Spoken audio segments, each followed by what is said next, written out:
أشهد أن محمد رسول الله.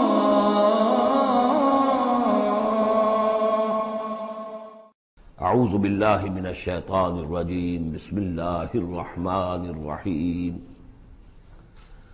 سبح للہ ما فی السماوات والارض وهو العزیز الحکیم۔ لہ ملک السماوات والارض یحیی ویمیت وہو علی کل شیء قدیر۔ هو الاول والآخر والظاہر والباطن وهو بكل شیء علیم۔ صدق اللہ العظیم۔ رب اشرح لی صدری ویسر لی امری واحلل عقدۃ من لسانی یفقہوا قولی۔ اللہم ربنا الہمنا رشدنا واعذنا من شرور انفسنا۔ اللہم ارنا الحق حقا وارزقنا اتباعہ وارنا الباطل باطلا وارزقنا اجتنابہ۔ اللہم وفقنا لما تحب وترضى وتقبل منا فإنك خیر المتقبلین۔ اللہم ارحمنا بالقرآن العظیم واجعلہ لنا اماما ونورا وہدی ورحمہ۔ اللہم ذکرنا منہ ما نسینا وعلمنا منہ ما جہلنا وارزقنا تلاوتہ آناء اللیل واطراف النہار واجعلہ لنا حجتا یا رب العالمین، آمین۔ سورہ حدید سے قرآن حکیم میں جو مکی اور مدنی صورتوں کے 7 گروپ ہیں، ان میں سے چھٹے گروپ کی مدنی صورتوں کا آغاز ہو رہا ہے۔ یہ مقام اس اعتبار سے بہت اہم ہے کہ ایک تو یہ کہ پورے قرآن مجید میں تعداد کے اعتبار سے مدنی صورتوں کا یہ سب سے بڑا گلدستہ ہے۔ سورہ حدید سے شروع ہو کر جو 27ویں پارے کی آخری صورت ہے، پھر سورہ تحریم تک کہ جو 28ویں پارے کی آخری صورت ہے، یہ مسلسل صورتیں ہیں 10۔ اگرچہ حجم کے اعتبار سے یہ زیادہ نہیں ہے، 1.25 پارے سے بھی کم، لیکن صورتوں کی تعداد کے اعتبار سے یہ مدنی صورتوں کا سب سے بڑا گلدستہ ہے قرآن حکیم میں۔ اس لیے کہ ذہن میں تازہ کر لیجئے، پہلے سورہ بقرہ، آل عمران، سورہ نساء، سورہ مائدہ، اگرچہ 6.25 پارے لیکن صورتیں تو 4 ہی تھیں۔ پھر سورہ انفال، سورہ توبہ 2 صورتیں، پھر سورہ نور 1 صورت، پھر سورہ احزاب 1 صورت، پھر 3 صورتیں سورہ محمد صلی اللہ علیہ وسلم، سورہ فتح اور سورہ حجرات۔ یہ 10 صورتیں۔ دوسری نمایاں بات ان کی یہ ہے کہ ان میں سے 5 صورتیں وہ ہیں جن کا آغاز ہوتا ہے سبح للہ یا یسبح للہ کے الفاظ سے۔ تسبیح کرتی ہے اللہ کی ہر شے جو آسمانوں میں ہے اور ہر شے جو زمین میں ہے، اور یہ تسبیح کا ذکر فعل ماضی میں بھی ہے، فعل مضارع میں بھی ہے، اور فعل مضارع عربی زبان میں حال اور مستقبل دونوں کو کور کرتا ہے۔ تو گویا کہ زمان و مکان کا پورا احاطہ ہو گیا کہ جو کچھ آسمانوں میں ہے اور جو کچھ زمین میں ہے وہ اللہ کی تسبیح بیان کر رہا ہے، ہمیشہ سے، اب بھی کر رہا ہے اور ہمیشہ کرے گا۔ ان صورتوں کا ایک خصوصی پھر نام ہے، ان میں سے المسبحات، وہ صورتیں کہ جو تسبیح باری تعالیٰ کے ذکر سے شروع ہوتی ہیں۔ اس میں شامل کرتے ہیں بعض لوگ سورۃ الاعلیٰ کو بھی، سبح اسم ربک الاعلیٰ، لیکن وہاں وہ حکم کی صورت میں ہے۔ یہ مسبحات جو ہیں اس گروپ میں ان کی خصوصی شان ہے۔ تیسری بات جو کہ مضامین کے اعتبار سے ہے، بلکہ زمانہ نزول کے اعتبار سے پہلے سمجھ لیجئے۔ پہلی بات میں نے عرض کی کہ قرآن حکیم میں مدنی صورتوں کا تعداد سور کے لحاظ سے سب سے بڑا گلدستہ، ان میں سے 5 مسبحات۔ تیسری بات یہ کہ ان سب کا باستثناء واحد زمانہ نزول جو ہے وہ حضور صلی اللہ علیہ وسلم کا جو مدنی دور ہے سیرت مبارکہ کا، اس کا نصف آخر ہے، یعنی سن 5 کے بعد نازل ہوئی ہے۔ سوائے ایک صورت کے، تو آ جائے گی سامنے۔ باقی جو 9 صورتیں یہ سب کی سب بات کی۔ اس سے جو متعلق بنتی ہے بات وہ یہ ہے کہ اس زمانے میں مسلمانوں میں جوش جہاد، ذوق شہادت، جذبہ انفاق، بحیثیت مجموعی اس میں کچھ کمی آ گئی تھی۔ یہ کمی میں پہلے بھی اشارہ کر چکا ہوں کہ معاذ اللہ اس اعتبار سے نہیں ہوئی کہ سابقون الاولون کے ذوق میں اور شوق میں اور جذبے میں کمی آ گئی، لیکن چونکہ تعداد بڑھی مسلمانوں کی، اور اب اکثریت ان لوگوں کی تھی کہ جو ایمان لائے ہیں ہجرت کے بعد، ان کی اس طرح کی تربیت تو نہیں ہوئی جیسے کہ مکے والوں کی ہوئی تھی 12 برس تک۔ اس اعتبار سے اوسط جب نکالیں گے تو اوسط کے اعتبار سے یقیناً ادھر کچھ اب اضمحلال کے آثار تھے۔ یہ آیت سورہ انفال میں بھی آ چکی ہے، الآن فیکم ضعف، اب تمہارے اندر کچھ کمزوری آ گئی ہے۔ پہلے تم ایک مومن 10 کافروں پر بھاری ہو سکتا تھا، اب ہم ایک کے مقابلے میں 2 پر فتح دیں گے۔ یہ بات سورہ انفال میں آ چکی ہے، لیکن یہاں خاص طور پر نوٹ کیجئے کہ ان تمام صورتوں کے پس منظر میں وہ اضمحلال ہے۔ نتیجہ یہ ہے کہ ان تمام صورتوں میں مسلمانوں کو جیسے کہ جھنجھوڑا جا رہا ہے، تمہیں کیا ہو گیا؟ سورہ صف میں آپ دیکھیں گے یا ایھا الذین آمنوا لم تقولون ما لا تفعلون، کیا ہو گیا تمہیں؟ کیوں کہتے ہو جو کرتے نہیں ہو؟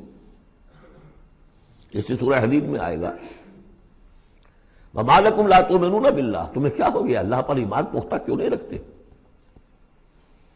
وما لکم الا تنفقوا فی سبیل اللہ، تمہیں کیا ہو گیا ہے؟ اللہ کے راہ میں خرچ کیوں نہیں کرتے؟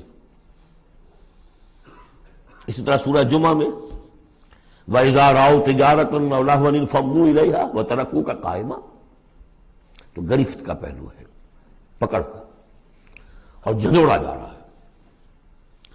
اس میں یقیناً روح سخن منافقین کی طرف بھی ہے، لیکن بحیثیت مجموع ان صورتوں میں جو اصل خطاب ہے وہ منافقین سے نہیں ہے۔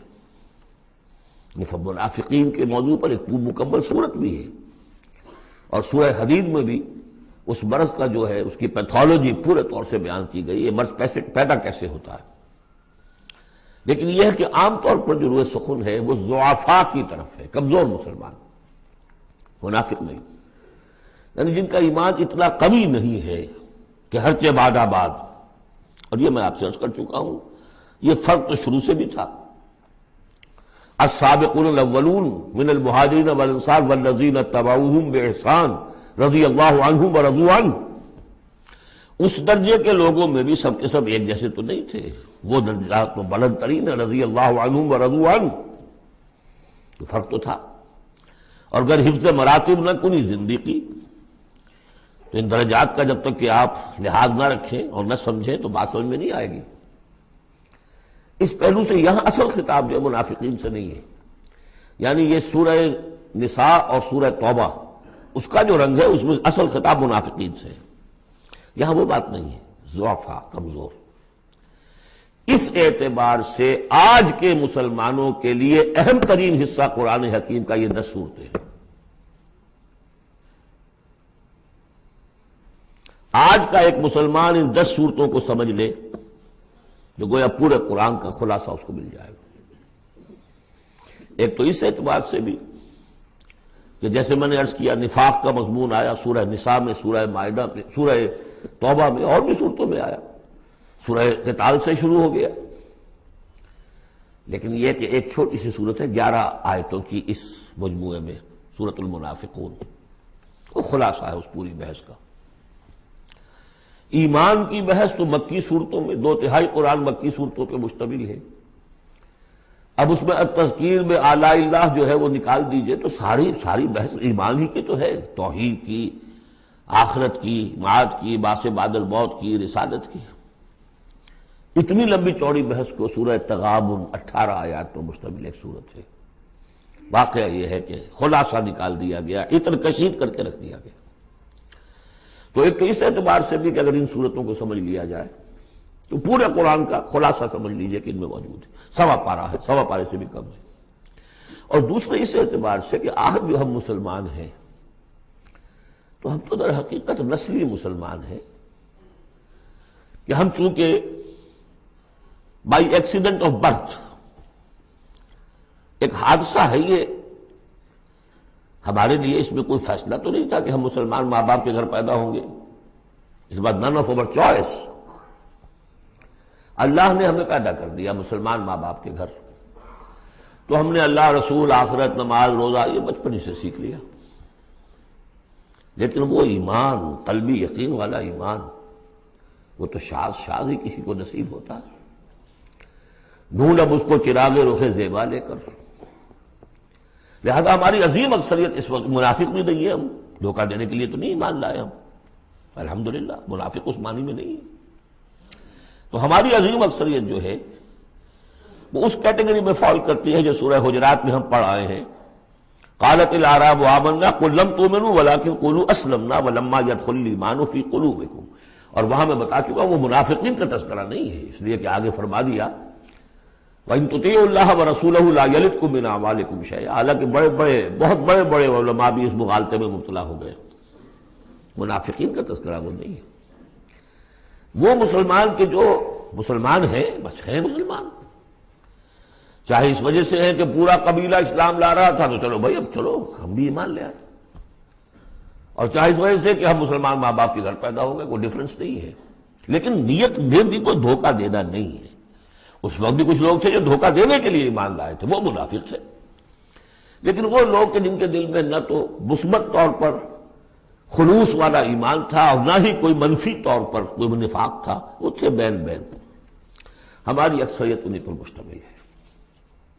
لہذا ہمارے اعتبار سے یہ قرآن حکیم کا جامع ترین اہم ترین حصہ ہے، اور یہی وجہ ہے کہ جس میں نے مطالعہ قرآن حکیم کے منتخب نصاب کا بار بار حوالہ دیا ہے، اس گروپ میں سے اس کی کئی صورتیں پوری شامل ہیں۔ اس کا جو چھٹا حصہ ہے وہ صرف سورہ حدید پر مشتمل ہے جو ابھی ہم شروع کریں گے، باقی سورہ جمعہ، سورہ صف، سورہ منافقون، سورہ تغابن، پھر سورہ تحریم کا، یہ ساری چیزیں یہ ہماری یعنی تقریباً 5 غالباً صورتیں ان 10 میں سے ہمارے اس منتخب نصاب میں شامل ہیں۔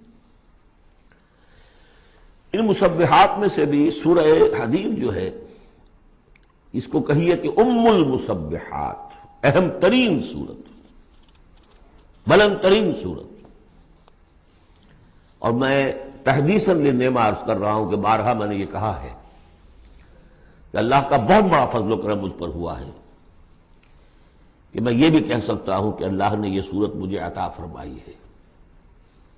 اس پر میرا غور و فکر، سوچ بچار 50s سے شروع ہو چکا تھا، آج سے 40 سال سے بھی پہلے، اور اللہ تعالیٰ نے مجھے انشراح دیا اس صورت کے بارے میں، اور اس کے حوالے سے اب اس کے دروس میرے 15 گھنٹے پر بھی ہیں، اس کے بھی کیسٹس ہیں، ان کے بھی ویڈیوز ہیں۔ ظاہر بات ہے کہ اب مجھے اس وقت 1 گھنٹے میں اس کو مکمل کرنا ہے، اس میں جو مباحث ہیں عظیم، ان میں سے تو ایک چاہتا ہے کہ عظیم لیکچر اس پر ہو۔ بہرحال آج جتنا کچھ بھی ہو سکے گا ہوگا، باقی اس سے اگر آپ میں شوق پیدا ہو جائے تو ایک تو یہ کہ 6 گھنٹے کے شاید ہیں یا 5 گھنٹے کے کیسٹ بھی ہیں اس کے، اور یہ کہ 15 گھنٹے کے کیسٹ بھی ہیں اور ویڈیوز بھی ہیں غالباً اس کے۔ بہرحال چلیے بس اس کی تمہید کافی ہے، اس سے زیادہ وقت ہم صرف نہیں کر سکتے۔ سبح للہ ما فی السماوات والارض، تسبیح کرتی ہے اللہ کی ہر وہ شے جو آسمان میں ہے اور زمین میں ہے، وہو العزیز الحکیم، اور وہ زبردست ہے، کمال حکمت والا۔ آگے چل کر دیکھیے گا کہ اس میں پھر اضافہ ہوگا، سبح للہ ما فی السماوات وما فی الارض، اور ایمفیسس پھر آئے گا یسبح للہ ما فی السماوات والارض، پھر آئے گا یسبح للہ ما فی السماوات وما فی الارض۔ تو یہ مضمون جو ہے ان صورتوں کا بہت اہم ہے۔ یہ تسبیح سے مراد کیا ہے؟ ایک تسبیح تو وہ ہے کہ جو ہماری سمجھ میں آتی ہے، میں نے پہلے بھی عرض کیا تھا کہ تصویر کوئی ہو تو وہ مصور کے کمال فن یا اناڑی پن کا گویا کہ اپنے زبان سے اظہار کر رہی ہے۔ آپ دیکھتے کہتے ہیں کسی اناڑی کی بنائی ہوئی تصویر ہے، یہ آپ کہنے صاحب کسی بڑے ماہر فن مصور نے بنایا. گویا کہ تصویر اپنے مصور کے کمال فن یا اس کی عدم مہارت پر دلالت کر رہی ہے. اگر کمال فن پر کر رہی ہے تو گویا کہ زبان حال سے وہ تصویر اپنے مصور کی تعریف کر رہی ہے. اس معنی میں کائنات کا ذرہ ذرہ اپنے وجود سے گواہی دے رہا ہے میرا پیدا کرنے والا، میرا صانع، میرا خالق، میرا باری، میرا مصور ہر عیب سے پاک ہے، ہر نقص سے پاک ہے، ایک ہستی کامل ہے، اس کے علم میں، اس کی قدرت میں، اس کی حکمت میں کہیں کوئی کمی نہیں. یہ تسبیح حالی ہے زبان حال سے. اور جیسے کہ سورہ بنی اسرائیل میں ہم دیکھ آئے ہیں، یہ بھی ہو سکتا ہے کہ اللہ نے ہر ایک شے کو زبان دی ہو. سورہ حامیم سجدہ میں بھی الفاظ آئے، ہمارے ہاتھ پاؤں کہیں گے الیوم انطقنا اللہ الذی انطق کل شیء. آج ہمیں اس اللہ نے زبان دے دی، اس نے ہر شے کو زبان دی ہے، تو ہر شے کی بھی زبان ہو سکتی ہے. اور سورہ بنی اسرائیل میں تھا وَإِن مِّن شَيْءٍ إِلَّا يُسَبِّحُ بِحَمْدِهِ وَلَٰكِن لَّا تَفْقَهُونَ تَسْبِيحَهُمْ. تو زبان حال والی تسبیح تو ہماری سمجھ میں آ رہی ہے، ہو سکتا ہے اور معلوم ہوتا ہے کہ وہ ہے ایک کوئی دوسرا پہلو بھی جو ہماری سمجھ سے بالا تر ہے. وَهُوَ الْعَزِيزُ الْحَكِيمُ. یہ دو اسماء اللہ تعالیٰ کے بار بار آئے ہیں، بہت مرتبہ آئے ہیں، اور ان صورتوں میں خاص طور پر آپ دیکھیں گے بہت تکرار ہوگی ان کی. اس کی وجہ کیا ہے کہ ایک تو یہ کہ یہ دو اسماء جو ہیں اس اعتبار سے ان کا جوڑا جو ہے معنوی اعتبار سے بہت اہم ہے. العزیز وہ ہستی کہ جس کا اختیار مطلق ہے، لیکن ہمارا تصور یہ ہے کہ جہاں اختیار زیادہ آ جاتا ہے کرپشن آ جاتی ہے. چنانچہ پولیٹیکل سائنس کا تو ایکسیم ہے، یہ فارمولا ہے، authority tends to corrupt and absolute authority corrupts absolutely. لہذا ساری جو کوشش ہوتی ہے دستور بنایا جاتا ہے چیکس اینڈ بیلنسز. جہاں اختیار ہے وہاں پہ کوئی چیکس اینڈ بیلنسز بھی ہونے چاہیے. اللہ پر کوئی چیک اینڈ بیلنس ہو ہی نہیں سکتا، کس کا ہوگا؟ تو وہ اختیار مطلق العزیز، اس کو بیلنس جو شے کر رہی وہ الحکیم بھی ہے، اس کی حکمت بھی کامل ہے. اس کا کوئی فعل، اس کا کوئی فیصلہ، اس کا کوئی عمل حکمت سے خالی نہیں. یہ دونوں گویا کہ ایک دوسرے کے ساتھ ہے، العزیز الحکیم. لہو ملک السماوات والارض. کیونکہ اس سورہ مبارکہ میں خاص طور پر دین ایک دین کی حیثیت سے کہ جس میں ایک نظام، پورا نظام زندگی آئے اور حکومت بھی اس کے اندر شامل ہو، اللہ کی حکومت، لہذا یہ شانیں جو ہے خاص طور پر نمایاں کی جائیں گی. لہو ملک السماوات والارض، اس کے لیے ہے آسمانوں اور زمین کی بادشاہی. یحیی و یمیت، وہی زندہ رکھتا ہے وہی مارتا ہے. وَهُوَ عَلَىٰ كُلِّ شَيْءٍ قَدِيرٌ، وہ ہر چیز پر قادر ہے. اس سورہ مبارکہ کی پہلی 6 آیات میں اللہ تعالیٰ کے اسماء و صفات کا جو ذکر ہو رہا ہے وہ پورے قرآن میں اس اعتبار سے منفرد ہے کہ بلند ترین سطح پر انتہائی جامعیت کے ساتھ فلسفے اور منطق کی بلند ترین سطح پر ہے. لیکن میرے پاس وقت نہیں ہے کہ میں تفصیل میں جا سکوں. تیسری آیت اس کی وہ ہے جس کے بارے میں نے آپ کو پہلے سنایا تھا، امام راضی کا قول کہ آ کر کھڑے ہو گئے اس مقام پر جیسے کہ خوف زدہ ہو انسان، دہشت زدہ. هو الاول والآخر والظاہر والباطن وهو بكل شيء علیم. وہی اول ہے، وہی آخر ہے، وہی ظاہر ہے، وہی باطن ہے.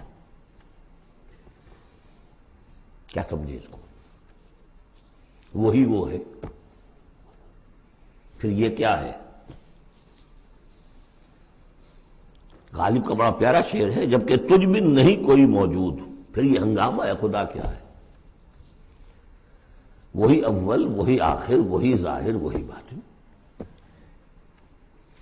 یہ ہے وہ مقام جس پر کہ آ کر کھڑے ہو گئے امام راضی. اعلم ان ھذا المقام مقام غامض مہیب عمیق. خبردار، ہوشیار کہ رہبر دم تیغست قدم رہا، ہوشیار ہو جاؤ، تلوار کی دھار پر قدم آ گیا ہے تمہارا. یہ ہے وہ مسئلہ کہ جس کو ہمارے بعض صوفیہ وحدت الوجود سے تعبیر کرتے ہیں، لیکن یہ فلسفے کا مشکل ترین مسئلہ ہے۔ وحدت وجود کی ایک تعبیر وہ بھی ہے جو کفر ہے، شرک ہے، اموست، جس کے کفر اور شرک ہونے میں کسی کو اختلاف نہیں، لیکن یہ کہ یہ عام لوگوں کی سمجھ میں آنے والی بات ہے نہیں۔ میں نے امکانی حد تک سمجھایا ہے اور مجھے اطمینان ہے، اور مجھے اس کی سند حاصل ہوئی تھی پروفیسر یوسف سلیم چشتی صاحب سے۔ ایک مرتبہ انہوں نے میرا اسی صورت کا درس سنا، انہوں نے کہا کہ بھائی مجھے 50 سال ہو گئے اس وحدت وجود کو پڑھتے پڑھاتے سمجھتے سمجھاتے، لیکن تم نے اپنے ایک اس درس قرآن میں جس طرح اس کو واضح کیا میں آج تک نہیں کر سکا۔ یہ الفاظ تھے پروفیسر یوسف سلیم چشتی صاحب کے۔ بہرحال اب اس میں یوں سمجھ دیجئے یہ کائنات حادث ہے، ہم جانتے ہیں کہ حادث ہے، ہمیشہ سے تو نہیں ہے۔ پہلے کون تھا؟ اللہ تھا۔ تو کائنات کا آغاز کہاں سے ہوا؟ اللہ سے۔ پھر ہم پڑھائے ہیں کل من علیہا فان ویبقی وجہ ربک ذو الجلال والاکرام، ایک وقت آئے گا کچھ نہیں رہے گا، وجہ ربک ذو الجلال والاکرام رہ جائے گا۔ تو آخر کون ہوا؟ اللہ۔ اب یہ اول و آخر کے مابین جو ہے اس کا ظاہر بھی وہ ہے، باطن بھی وہ ہے۔ یہ بہت مشکل مسئلہ ہے، لیکن یہ کہ اس کو ایک حدیث نے عام لوگوں کے لیے آسان کر دیا ہے۔ حضور یہ دعا کرتے تھے، اے اللہ انت الاول فلیس قبلک شیء، تو وہ پہلا ہے کہ جس سے پہلے کوئی شے نہیں تھی، وانت الآخر فلیس بعدک شیء، تو وہ آخر ہے کہ تیرے بعد کچھ نہیں، وانت الظاہر فلیس فوقک شیء، تو سے اوپر کوئی شے نہیں، وانت الباطن فلیس دونک شیء۔ بہرحال اس کو اسی حد تک اس وقت رکھیے، جن کو زیادہ شوق ہو جائے وہ پھر میرے وہ تفصیلی کیسٹس کی طرف رجوع کریں۔ هو الاول والآخر والظاہر والباطن وهو بكل شيء علیم، وہ ہر چیز کا علم رکھتا ہے۔ اب تو واضح ہو گیا ہے ہی وہ۔ اس سے پہلے ہم پڑھا تھے نحن اقرب الیہ من حبل الورید، تو اس حوالے سے یہ دو صفات اللہ کی خاص طور پر آپ دیکھیں گے قرآن میں، علی کل شیء قدیر بکل شیء علیم، دو چیزیں آئیں گی خاص طور پر، ہر چیز کا علم رکھنے والا، ہر چیز پر قادر۔ هو الذی خلق السماوات والارض فی ستۃ ایام، وہی ہے جس نے بنائے آسمان اور زمین 6 دنوں میں، ثم استوى علی العرش، پھر متمکن ہوا تخت حکومت پر، عرش پر۔ یعلم ما یلج فی الارض، یہ پہلے بھی آیت آ چکی ہے سورہ فاطر میں غالباً یا سورہ سبا میں۔ وہ جانتا ہے جو کچھ کے داخل ہوتا ہے زمین میں، وما یخرج منہا، جو کچھ نکلتا ہے اس سے، وما ینزل من السماء، اور جو کچھ اترتا ہے آسمان سے، وما یعرج فیہا، اور جو چڑھتا ہے اس میں، وہو معکم، ویسے پانی بھی اترتا ہے، بخارات بھی چڑھتے ہیں، فرشتے اترتے ہیں احکام خداوندی لے کر، اور پھر وہ چڑھتے ہیں، یا تو انسانوں کی جانیں لے کر بھی چڑھ رہے ہوتے ہیں، یا یہ کہ جو بھی یہاں پر ہو رہا ہے اس کی رپورٹس لے کر چڑھتے ہیں۔ زمین کے اندر پانی جذب ہوتا ہے، بیج داخل ہوتا ہے، نکلتا ہے پودا، ان تمام چیزوں کا احاطہ کیا۔ وَهُوَ مَعَكُمْ أَيْنَمَا كُنْتُمْ، تم جہاں کہیں بھی ہوتے ہو وہ تمہارے ساتھ ہوتا ہے۔ وَاللَّهُ بِمَا تَعْمَلُونَ بَصِيرٌ، اللہ تعالیٰ جو کچھ تم کر رہے ہو اسے دیکھ رہا ہے، خود چشمدید گواہ ہے۔ پھر دیکھیے لَهُ مُلْكُ السَّمَاوَاتِ وَالْأَرْضِ، توحید کا یہ تقاضا کہ بادشاہی اسی کی ہو، ایک عقیدے کی توحید ہے بس، یہ کہ بادشاہی اسی کی ہو، لَهُ مُلْكُ السَّمَاوَاتِ، آسمان اور زمین کی بادشاہی اسی کی ہے۔ وَإِلَى اللَّهِ تُرْجَعُ الْأُمُورُ، تمام معاملات اسی کی طرف لوٹا دیے جائیں گے۔ یولج اللیل فی النہار ویولج النہار فی اللیل، وہ پرو لاتا ہے رات کو دن میں اور پرو لاتا ہے دن کو رات میں، یہ مضمون بھی کئی مرتبہ آ چکا ہے۔ وَهُوَ عَلِيمٌ بِذَاتِ الصُّدُورِ، علم کو دیکھیے کتنی مرتبہ دہرایا ہے، بِكُلِّ شَيْءٍ عَلِيمٌ، يَعْلَمُ مَا يَلِجُ فِي الْأَرْضِ وَمَا يَخْرُجُ مِنْهَا وَمَا يَنزِلُ مِنَ السَّمَاءِ وَمَا يَعْرُجُ فِيهَا، اور یہاں ہوا علیم بذات الصدور، سینوں کے اندر جو کچھ ہے اس کو بھی جانتا ہے۔ یہ 6 آیات ہیں، یہ پہلا حصہ ہے سورۃ مبارکہ کا، اور یہ شاندار تمہید بنی، آگاہ ہو جاؤ کس کا کلام پڑھ رہے ہو، کس سے ہم کلام ہو، ہوشدار، کہ رہ بردم تیغست قدم را۔ اب دیکھیے دو آیتوں میں اللہ تعالی کے، بلکہ ایک آیت میں جو تقاضا ہے، یہ تو اللہ ہے، ایسا ہے، اسی کی بادشاہی ہے، وہ سب جانتا ہے، وہ ہر چیز پر قدیر ہے، یہ سب کیا ہے؟ نیریٹو ہے، اور یہ ہے توحید فی العقیدہ۔ اس کا تقاضا کیا ہے؟ آمنوا باللہ ورسولہ وانفقوا مما جعلکم مستخلفین فیہ فالذین آمنوا منکم وانفقوا لہم اجر کبیر۔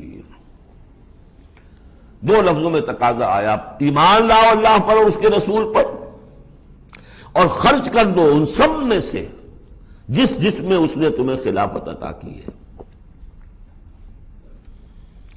سب سے پہلی خلافت تمہیں عطا کی اس جسم میں، اسے اللہ کے لیے لگاؤ۔ ذہانت، فطانت، طلاقت لسانی، جو دیا ہے، پیسہ دیا ہے، مال دیا، اولاد دیا، سب کو اللہ کی راہ میں لگاؤ۔ یہ نفق کا لفظ پیسے کے خرچ کے لیے بھی آتا ہے، جان کے خرچ کے لیے بھی آتا ہے۔ نفقت الدراہم، پیسے ختم ہو گئے۔ نفق الفرس، گھوڑا مر گیا، تو نفق کا لفظ دونوں کے لیے آتا ہے۔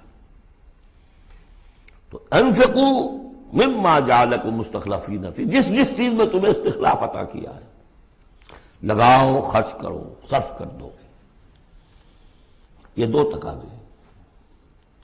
اصل میں یوں سمجھیے کہ جو سورہ حجرات میں دو تقاضے آئے تھے، آمنوا باللہ ورسولہ، سورہ حجرات میں آئے تھے انما المؤمنون الذین آمنوا باللہ ورسولہ ثم لم یرتابوا وجاہدوا باموالہم وانفسہم فی سبیل اللہ۔ حقیقی مومن تو صرف وہ ہے جو ایمان لائے اللہ پر، اس کے رسول پر، پھر شک میں بالکل نہیں پڑے، اور انہوں نے جہاد کیا اللہ کی راہ میں اور کھپا دیے جان بھی اور مال بھی، وہی سچے ہیں۔ یہاں پر دو ہیں، ان میں دونوں میں ایک سے تو مشترک ہو گئی، آمنوا باللہ ورسولہ، ایمان لاؤ اللہ پر، اس کے رسول پر، جیسے کہ ایمان کا حق ہے۔ وانفقوا، اور خرچ کر دو۔ انفاق مال، انفاق نفس، بذل نفس، دونوں چیزیں آ جائیں گی۔ مما جعلکم مستخلفین فیہ، اب اگر یہ دو کام کر دو تو تمہارے وارے نیارے ہیں، تم کامیاب ہو۔ فالذین آمنوا منکم وانفقوا لہم اجر کبیر، تو جو تم میں سے یہ دو تقاضے پورے کر دیں، ایمان لائیں جیسے کہ ایمان کا حق ہے، یقین والا ایمان، اور انفاق کر دیں، خرچ کر دیں، لگا دیں، کھپا دیں، اپنے آپ کو بھی اور اپنی تمام جو بھی کچھ اپنی ملکیت ہے، جو ساز و سامان ہے، لہم اجر کبیر۔ اب دیکھیے نظم، دیکھیے اب دو آیتوں میں وہ ڈانٹ کا، ڈپٹ کا، زجر کا معاملہ ہو رہا ہے۔ وَمَا لَكُمْ لَا تُؤْمِنُونَ بِاللَّهِ، تمہیں کیا ہو گیا ہے، کیوں نہیں ایمان رکھتے اللہ پر؟ وَالرَّسُولُ يَدْعُوكُمْ لِتُؤْمِنُوا بِرَبِّكُمْ، جبکہ ہمارے رسول محمد صلی اللہ علیہ وسلم تمہیں دعوت دے رہے ہیں، وہ ابھی موجود ہیں تمہارے مابین، تمہیں کیا ہو گیا؟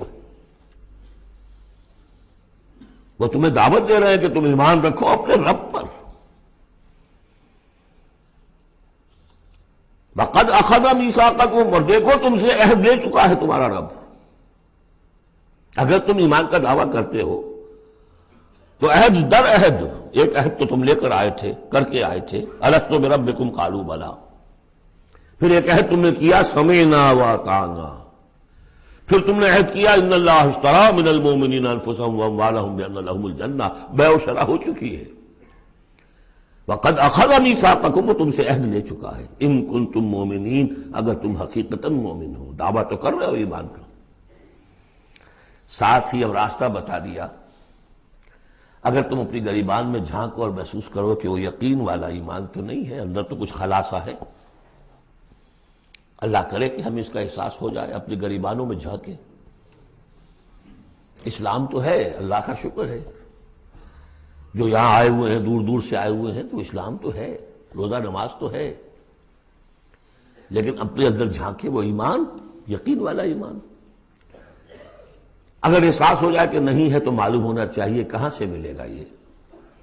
هو الذی ينزل على عبده آیات بینات لیخرجکم من الظلمات الى النور وہی تو ہے جو اپنے رب اپنے بندے پر صلی اللہ علیہ وسلم یہ آیات بینات نازل کر رہا ہے تاکہ نکالے تمہیں اندھیروں سے روشنی کی طرف۔ گویا کہ ایمان حقیقی، یقین والے ایمان کا منبع، سرچشمہ، اس کی سورس یہ ہے اللہ کی کتاب۔ اسے پڑھو، سمجھ کر پڑھو، تدبر کرو، غور و فکر کرو، محسوس کرو گے کہ تمہارے اندر ایک ہلچل ہے، تمہاری فطرت کے تار، یہ قرآن چھیڑے گا انہیں۔ نغمے بیتاب ہے تاروں سے نکلنے کے لیے، ایک ذرا چھیڑ تو دے زخمہ مضراب حیات، اور اس سے خود تمہارے اندر سے ابھر کر ایمان اندر سے ابھرے گا۔ تمہارے اندر ہے، سویا ہوا ہے، تمہاری روح میں ہے، ڈورمنٹ ہے، صرف ایکٹیویٹ کرنے کی بات ہے، اور یہ آیات قرآنیہ انہیں ایکٹیویٹ کرتی ہیں۔ هو الذی ينزل على عبده آیات بینات لیخرجکم من الظلمات الى النور وان اللہ بکم لرؤوف رحیم، اور یقیناً اللہ تمہارے حق میں بہت رؤوف اور رحیم ہے۔ اب آپ نے دیکھ لیا سورس جو ہے اس ایمان کا وہ کیا ہے، قرآن۔ سورہ شورى میں ہم دیکھ آئے ہیں خود حضور کو کہاں سے ملا، وَكَذَلِكَ أَوْحَيْنَا إِلَيْكَ رُوحًا مِّنْ أَمْرِنَا مَا كُنْتَ تَدْرِي مَا الْكِتَابُ وَلَا الْإِيمَانُ وَلَكِنْ جَعَلْنَاهُ نُورًا نَهْدِي بِهِ مَن نَّشَاءُ مِنْ عِبَادِنَا۔ اے نبی، آپ کو تو معلوم نہیں تھا کتاب کسے کہتے ہیں، شریعت کسے کہتے ہیں، نہ آپ تورات سے واقف، نہ آپ انجیل سے واقف، آپ تو مکے کے امیین میں سے تھے۔ ایمان کسے کہتے ہیں؟ وَلَكِنْ جَعَلْنَاهُ، اس قرآن کو ہم نے نور بنا کر آپ پر اتارا ہے۔ وہ ایمان جو ہے اب آپ کا باطن اس سے جگمگا اٹھا ہے، اب آپ جو ہے گویا کہ اب روشنی کا مینار ہیں، اب آپ ہدایت دیں گے سیدھے راستے کی طرف۔ اسی کو مولانا ظفر علی خان نے کہا ہے بہت خوبصورتی لیکن بہت سادگی سے، وہ جنس نہیں ایمان جسے لے آئیں دکانیں فلسفہ سے، ڈھونڈے سے ملے گی عاقل کو یہ قرآن کے سپاہ۔ اچھا، ایک بات تو ہو گئی کہ تم ایمان کیوں نہیں، تمہارا پختہ کیوں نہیں ہے، یہ دلمل یقین ایمان کیوں لیے پھر رہے ہو، یہ شکوک و شبہات کے کانٹے جس میں چبھے ہوئے ہیں اس ایمان کے ساتھ گزارا کیوں کر رہے ہو؟ اگر اس میں کمی ہے تو پہلے اس کمی کو پورا کرو، چھوڑ دو دھندے، کچھ دن نکال لو، ایک سال نکال لو اپنی زندگی میں سے کہ کم سے کم اتنی عربی سیکھ لیں کہ یہ قرآن ہمارے دلوں کے تاروں کو چھیڑ سکے۔ وہ اسی وقت ہوگا تیرے ضمیر پہ جب تک نہ ہو نزول کتاب، گرہ کشاہد رازی نہ صاحب کشاف۔ انسپیریشن قرآن سے ترجمے سے نہیں مل سکتی، ناممکن ہے۔ مفہوم سمجھ لیں گے، دماغ میں کچھ چیزیں آ جائیں گی، لیکن وہ جو قلب کو متحرک کرنا ہے، اس کو انسپائر کرنا ہے، وہ اسی وقت ہوگا۔ اب دوسری ڈانٹ، وَمَا لَكُمْ أَلَّا تُنْفِقُوا فِي سَبِيلِ اللَّهِ، تمہیں کیا ہو گیا خرچ کیوں نہیں کرتے اللہ کی راہ میں؟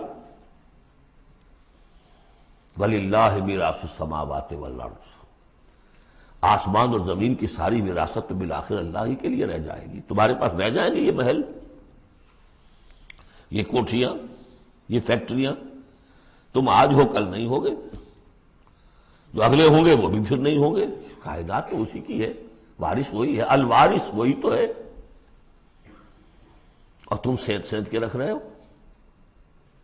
وَمَا لَكُمْ أَلَّا تُنْفِقُوا فِي سَبِيلِ اللَّهِ، اور انفاق میں نوٹ کر لیجیے، میں بتا چکا ہوں کہ انفاق کے اندر انفاق مال بھی ہے، انفاق نفس بھی ہے، بذل نفس، جان کھپانا، وہ واضح ہو جائے گا۔ وَلِلَّهِ مِيرَاثُ السَّمَاوَاتِ وَالْأَرْضِ لَا يَسْتَوِي مِنْكُمْ مَنْ أَنْفَقَ مِنْ قَبْلِ الْفَتْحِ وَقَاتَلَ، برابر نہیں ہے تم میں سے وہ جنہوں نے انفاق کیا اور قتال کیا فتح سے پہلے، قتال آ گیا، جان کھپانے کے لیے میدان میں آئے۔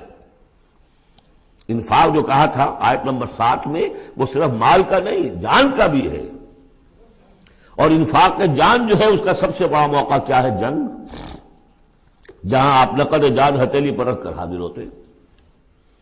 وہ تو اگر جان بچ جائے تو گویا کہ بونس ہے، ورنہ جو جاتا ہے جنگ میں وہ پورا رسک لے کر جاتا ہے۔ اب یہاں بات یہ بتائی گئی کہ جو فتح سے پہلے ایمان لائے تھے جبکہ اسلام کمزور تھا اور انہوں نے قتال کیا اس وقت جبکہ مسلمانوں کی طاقت بہت کم تھی، ان کا درجہ اولئک اعظم درجۃ من الذین آمنوا من الذین انفقوا من بعد وقاتلوا، ان کا بہت اونچا درجہ ہے، بہت عظیم درجہ ہے ان لوگوں کے مقابلے میں کہ جنہوں نے انفاق کیا اور قتال کیا فتح کے بعد۔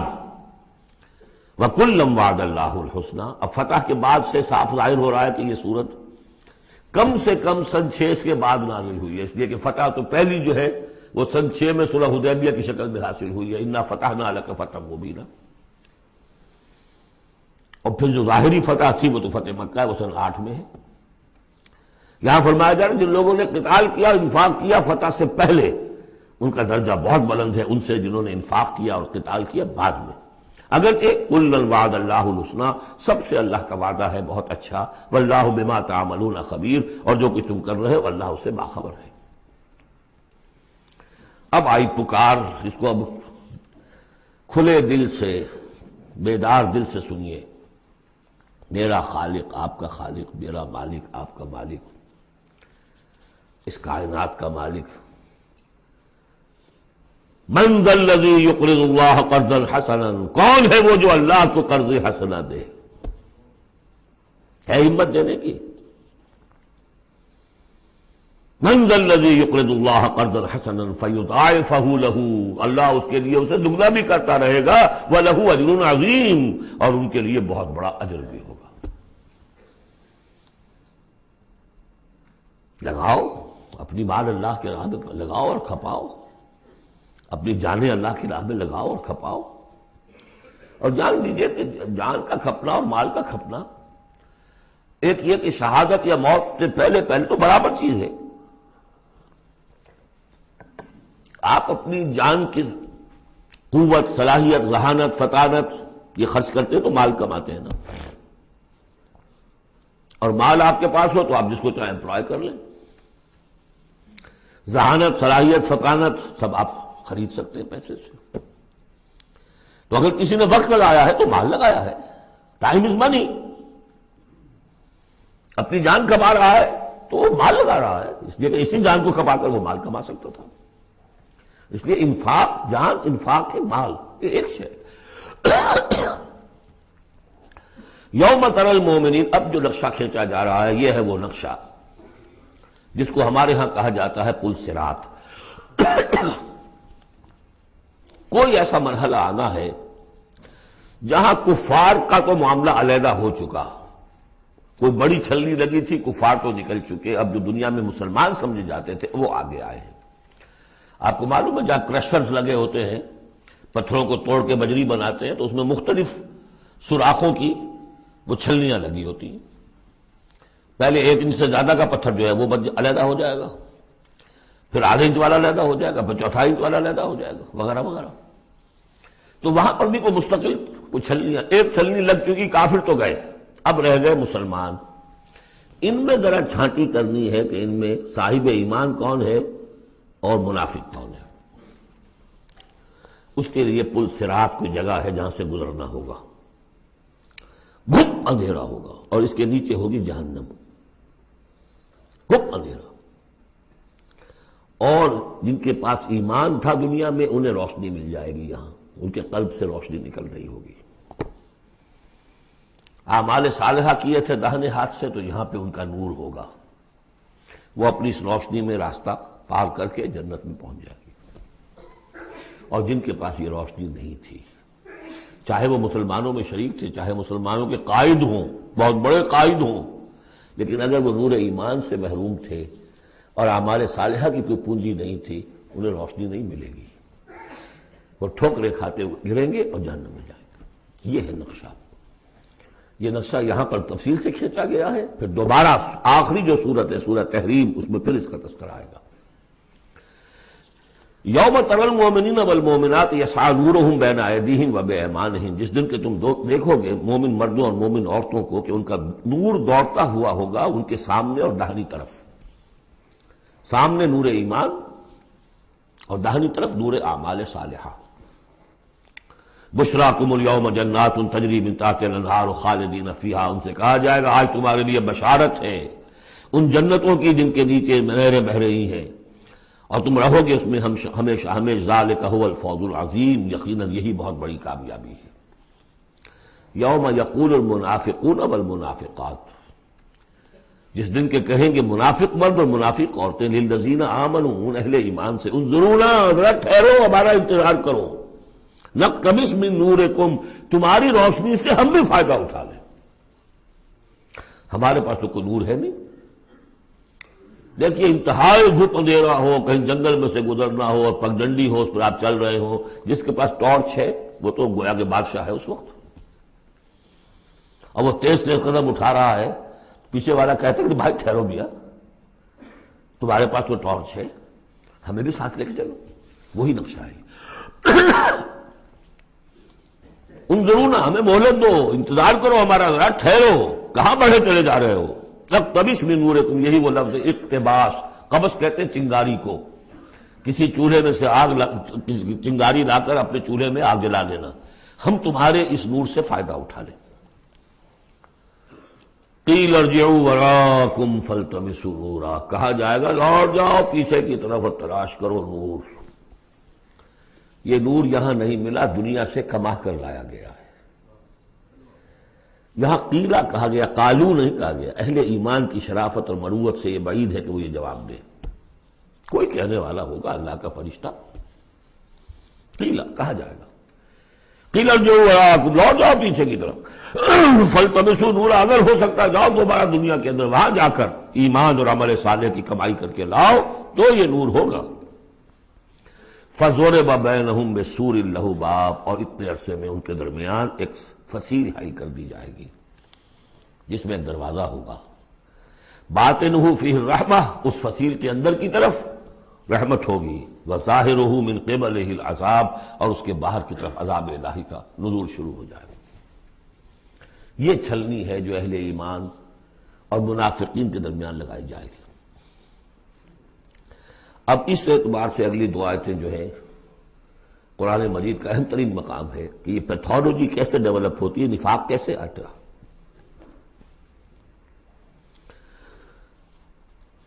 ینادونہم الم نکن معکم، وہ منافق کہیں گے اے مسلمانوں کیا ہم تمہارے ساتھ نہ تھے؟ تمہارے ساتھ مسجد نبوی میں ہم نمازیں پڑھتے تھے، عیدیں پڑھتے تھے، ہم تمہارے ساتھ تھے۔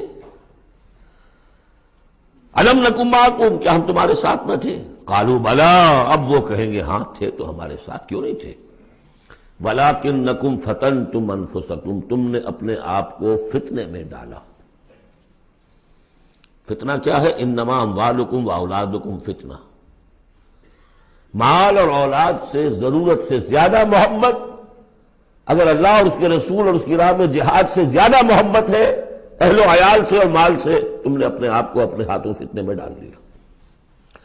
یہاں ذرا وہ آیت اب یاد کر لیجئے جو سورہ توبہ میں ہم پڑھا ہے، آیت نمبر 24، قل ان کان آباؤکم وابناؤکم واخوانکم وازواجکم وعشیرتکم واموال اقترفتموها وتجارۃ تخشون کسادها ومساکن ترضونها احب الیکم من اللہ ورسولہ وجہاد فی سبیلہ فتربصوا حتی یأتی اللہ بامرہ واللہ لا یہدی القوم الفاسقین۔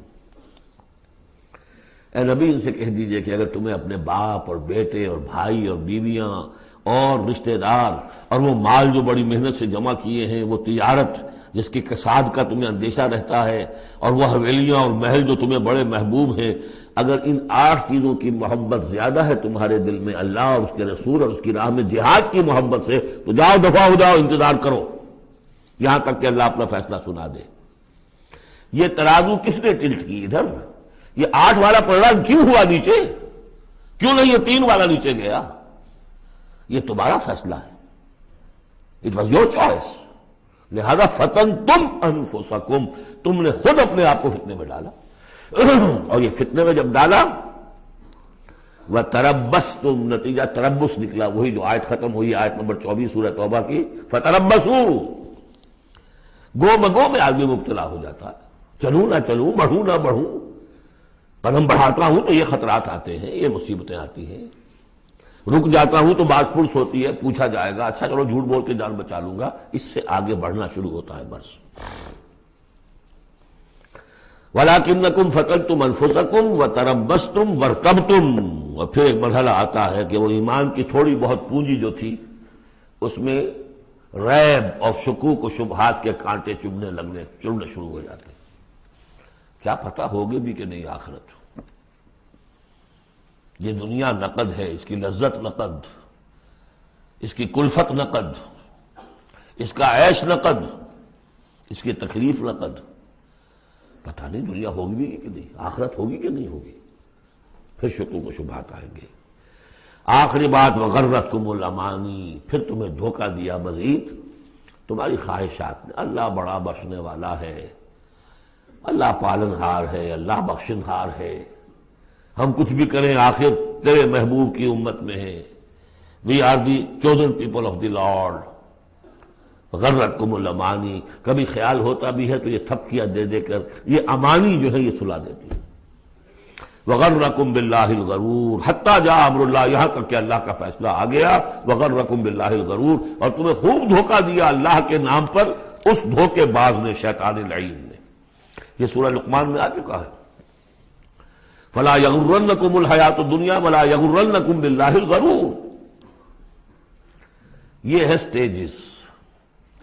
دنیا، مال، اسباب، اولاد، کاروبار، ان چیزوں میں اتنا انہماک کہ اللہ اور اس کا رسول اور اللہ کی راہ میں جہاد کی جو محبت ہے وہ کم تر ہو جائے۔ یہ نقطہ آغاز ہے۔ یہاں سے تربص سے ریب و شکوک، اور ریب و شکوک سے آگے نفاق۔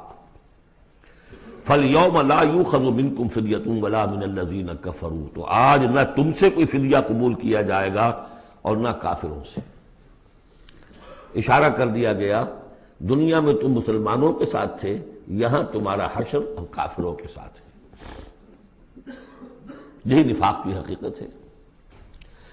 منافق دنیا میں مسلمان شمار ہوتا ہے، قانون میں مسلمان ہے، آخرت میں جا کر پردہ کھلے گا کہ ایمان کی حقیقت تو تھی ہی نہیں، یہ تو ایک عقیدہ تھا، لیے پھرتا تھا، ایک ڈوگما تھا، دل میں وہ بات نہیں تھی۔ وَلَمَّا يَدْخُلِ الْإِيمَانُ فِي قُلُوبِكُمْ، وہ ایمان ابھی تمہارے دلوں میں داخل نہیں ہوا تھا۔ دل کے اندر ایمان نہیں تو نور کہاں سے آ جائے گا؟ اور دل میں ایمان نہیں تو جو نیکی بھی کر رہا ہے وہ دکھاوے کی نیکی ہے، وہ دنیا میں لوگوں کے اندر شہرت حاصل کرنے کی نیکی ہے۔ ہاں ایمان یہاں ہے تو اب نیکی جو ہے اس کے اندر نور ہے۔ فَالْيَوْمَ لَا يُؤْخَذُ مِنْكُمْ فِدْيَةٌ وَلَا مِنَ الَّذِينَ كَفَرُوا مَأْوَاكُمُ النَّارُ وَهِيَ مَوْلَاكُمْ وَبِئْسَ الْمَصِيرُ۔ اب تو تمہارا ٹھکانہ تو آگ ہی ہے، اور وہ بہت برا ٹھکانہ ہے۔ وہی تمہاری مولا ہے، غم خار ہے، دم ساز ہے۔ کوئی اپنا شکوہ شکایت کرنی ہے، کوئی نالا و فریاد، اسی سے کہو جو کچھ کہنا ہے۔ بئس المصیر، اور وہ بہت برا ٹھکانہ ہے۔ اب یہ سب کچھ اگر آپ نے سن لیا تو اب یہ آپ سے ایک اور سوال اللہ تعالیٰ کر رہے ہیں۔ الم یعن للذین آمنوا ان تخشع قلوبہم لذکر اللہ وما نزل من الحق، کیا وقت آ نہیں گیا اہل ایمان کے لیے کہ ان کے دل جھک جائیں اللہ کی یاد میں اور اس کے سامنے کے جو حق میں سے نازل ہو چکا ہے؟ یاد ہے اس قرآن کے بارے میں سورہ بنی اسرائیل میں کیا پڑھا تھا؟ وَبِالْحَقِّ أَنزَلْنَاهُ وَبِالْحَقِّ نَزَلَ، ہم نے اس کو نازل کیا حق کے ساتھ اور یہ نازل ہوا ہے حق کے ساتھ۔ تاخیر، تعویق، یہ کر لوں وہ کر لوں، اس کے بعد بچیوں کے ہاتھ پیلے کرنے ہیں۔ ابھی ذرا بچوں کی تعلیم کا مسئلہ ہے۔ تعلیم کیا؟ دنیا کی تعلیم، نری تعلیم دنیا کی۔ خود ساری عمر گزار دی ہے جن کوچوں کی سیر کرتے ہوئے انہی کوچوں میں داخل کر رہے ہیں اپنی اولاد کو۔ اور ایسے ایسے لوگ بھی ہیں، ایسے ایسے ناسمجھ لوگ، کچی عمر میں برطانیہ بھیج دیا، امریکہ بھیج دیا، اور پھر روتے ہوئے آتے ہیں بچہ بگڑ گیا، بچے نے یہ کر دیا، بچہ وہ ہو گیا۔ یہ تو حال ہے۔ الم یعن للذین آمنوا ان تخشع قلوبہم لذکر اللہ وما نزل من الحق، کیا وقت آ نہیں گیا؟ کس کے منتظر ہو؟ اہل ایمان کے دل جھک جائیں اللہ کی یاد میں اور اس قرآن کے سامنے۔ ولا یکونوا کالذین اوتوا الکتاب من قبل، نہ ہو جائیں ان لوگوں کے مانند جنہیں کتاب دی گئی تھی پہلے۔ فطال علیہم الامد، تو جب ان پر ایک طویل مدت گزر گئی، فقست قلوبہم، تو ان کے دل سخت ہو گئے. یاد ہے سورہ بقرہ کی آیت، ثم قست قلوبکم فہی کالحجارۃ او اشد قسوہ، پھر پتھروں کی طرح سخت، اس سے بھی زیادہ سخت. وکثیر منہم فاسقون، اور ان کی اکثریت اب فاسقوں پر، فاجروں پر مشتمل ہے. دیکھ لو ایک راستہ وہ ہے، اب بھی نہ مڑو گے، اب بھی نہ توبہ کرو گے، اب بھی نہ باز آؤ گے، تو پھر دیکھ لو نشان عبرت کے طور پر وہ موجود ہے قوم. ثم قست قلوبکم فہی کالحجارۃ او اشد قسوہ. اعلموا، اب ساتھ ہی جہاں یہ ذرا ڈانٹ ڈپٹ کا انداز ہے، ہمت افزائی بھی، گھبراؤ نہیں. اگر تم یہ محسوس کرتے ہو کہ دل کی زمین، دل کی کھیتی ایمان کے اعتبار سے بنجر ہے، کچھ نہیں اس میں، تب بھی گھبراؤ نہیں، مایوس نہ ہو. اعلموا ان اللہ یحیی الارض بعد موتہا، جان لو اللہ کہا زندہ کر دیتا ہے زمین کو اس کے مرنے کے بعد. زمین دیکھتے ہو بے آب و گیا بڑی ہوتی ہے، بنجر، بارش برستی ہے تو وہ زندہ ہو جاتی ہے. اللہ تمہارے دلوں کی کھیتی کو بھی اثر نو، ایمان کی فصل بخش سکتا ہے، مایوس نہ ہو. اعلموا ان اللہ یحیی الارض بعد موتہا قد بینا لکم الآیات لعلکم تعقلون، ہم نے تو تمہارے لیے اپنی آیات خوب واضح کر دی ہیں تاکہ تم عقل سے کام لو. یعنی ہمت نہ ہارو، کوشش کرو. کھیتیاں دوبارہ اس کے اندر فصل آ جایا کرتی ہے، بارش برستی ہے، ہاں لیکن کھیتی کے اندر کچھ ہل چلانا پڑتا ہے، بیج ڈالنا پڑتا ہے، مشقت کرنی پڑتی ہے. تو یہاں بھی تمہیں ایک حل چلانا ہوگا، وہ حل چلانا کیا ہے؟ یہ مال کی محبت ہے کہ جو اس زمین کے اندر جس نے کہ بنجر بنا دیا ہے، اس کو حل چلاؤ، مال کی محبت نکالو. ان المصدقین والمصدقات واقرضوا اللہ قرضا حسنا یضاعف لهم ولهم اجر کبیر. یقیناً صدقہ دینے والے مرد اور صدقہ دینے والی عورتیں اور جو اللہ کو قرض حسنا دیں، یہ میں بتا چکا ہوں سورہ بقرہ میں جب ہم پڑھ رہے تھے 2 رکوع، کہ اللہ کے لیے، دین کے لیے، اللہ کی رضا جوئی کے لیے خرچ کرنے کی 2 مدیں ہیں. ایک انسانوں میں سے غرباء، مساکین، یتیموں، بیواؤں، بیماروں، مسافروں اور مقروضوں کے لیے خرچ کرنا، وہ صدقہ ہے. اس لیے زکوٰۃ کو بھی کہا صدقات، انما الصدقات للفقراء والمساکین. ایک اللہ کے دین کے لیے، اس کی دین کی نشر و اشاعت ہے، اس کے پیغام کو پھیلانا ہے، اس کی تعلیم ہے، پھر اس دین کو غالب کرنے کی جد و جہد ہے، اس کے لیے ساز و سامان چاہیے، اس کے لیے وسائل چاہیے.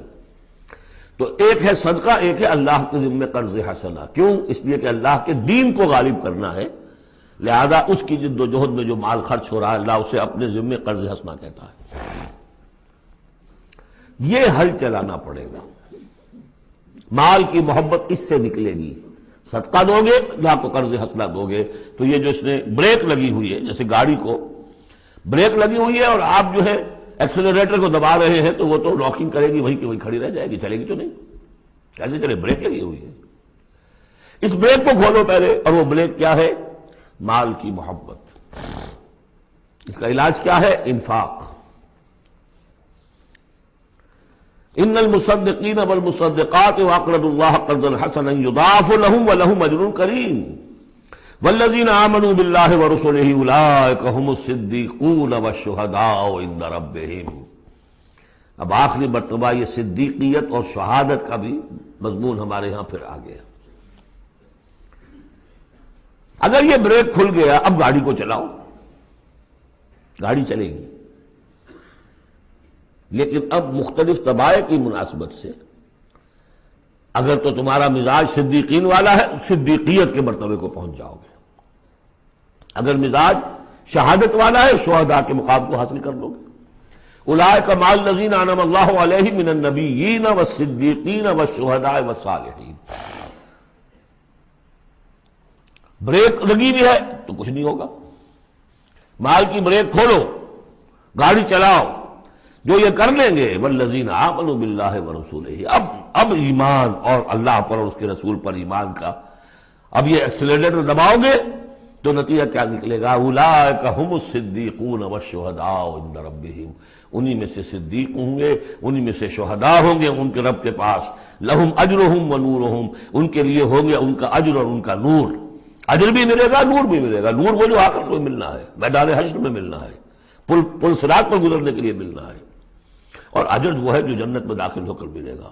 لہم اجرہم ونورہم والذین کفروا وکذبوا بآیاتنا اولئک اصحاب الجحیم، اور جن لوگوں نے کفر کیا اور ہماری آیات کو جھٹلایا یہ لوگ ہیں جہنمی۔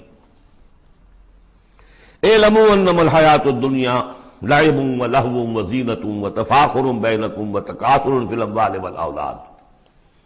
اب جو چیز بریک تھی اس کو سمجھ لو، بریک کی حقیقت کیا ہے؟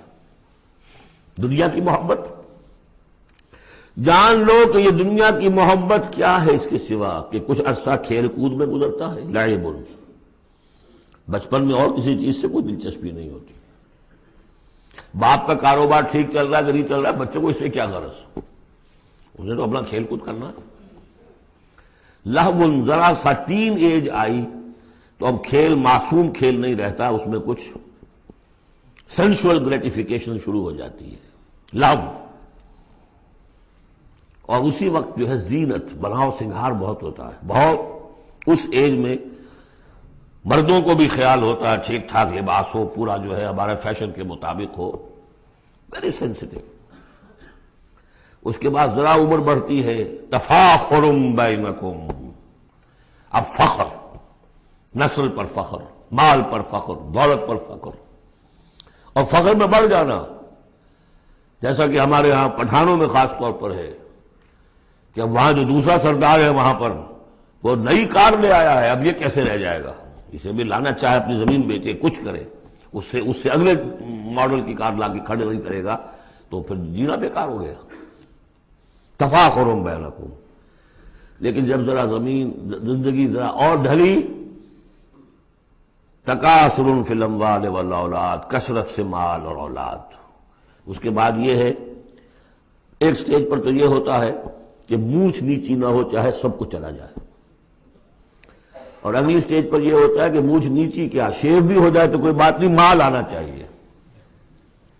یہ عجیب آیت ہے، انسانی زندگی کے یہ نفسیاتی مراحل ہیں، بہت کم لوگوں نے سمجھا اس آیت کو۔ اس کا ہر دور میں کوئی ایک شے ہوتی ہے جو انسان کے اس ذہن پر اور نفسیاتی اعتبار سے اس کے نزدیک بڑی اہمیت کی حامل ہوتی ہے۔ بچپن میں کھیل کود، ذرا اس سے بڑا ٹین ایجرز، اس میں لہو وزینۃ، اس سے اوپر آئے تفاخر، اس سے اوپر آئے اب یہ ہے کہ بڑا ریئلسٹک ہو جاتا ہے آدمی، چھوڑو میاں ان باتوں کو، پیسے کی فکر کرو، رکھو اس کو سنبھالو۔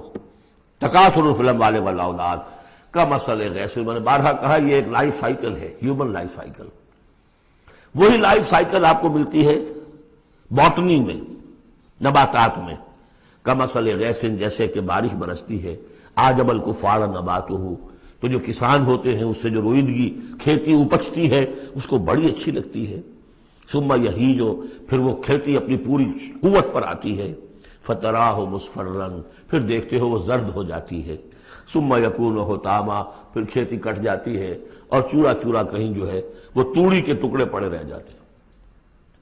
اسی طرح بچہ پیدا ہوتا ہے، بڑی خوشیاں ہیں، جشن بن رہا ہے، پھر وہ بچہ جوان ہوا ہے، ثم یہیج، جو اپنی پوری قوت کو پہنچ گیا ہے، فتراہ مصفرا، پھر بالوں میں بھی سفیدی آ گئی، پھر چہرے پر جھریاں آ رہی ہیں، ثم یکون حطاما، پھر مرے اور گڑھے میں دفن ہوئے اور مٹی میں مل کر مٹی ہو گئے۔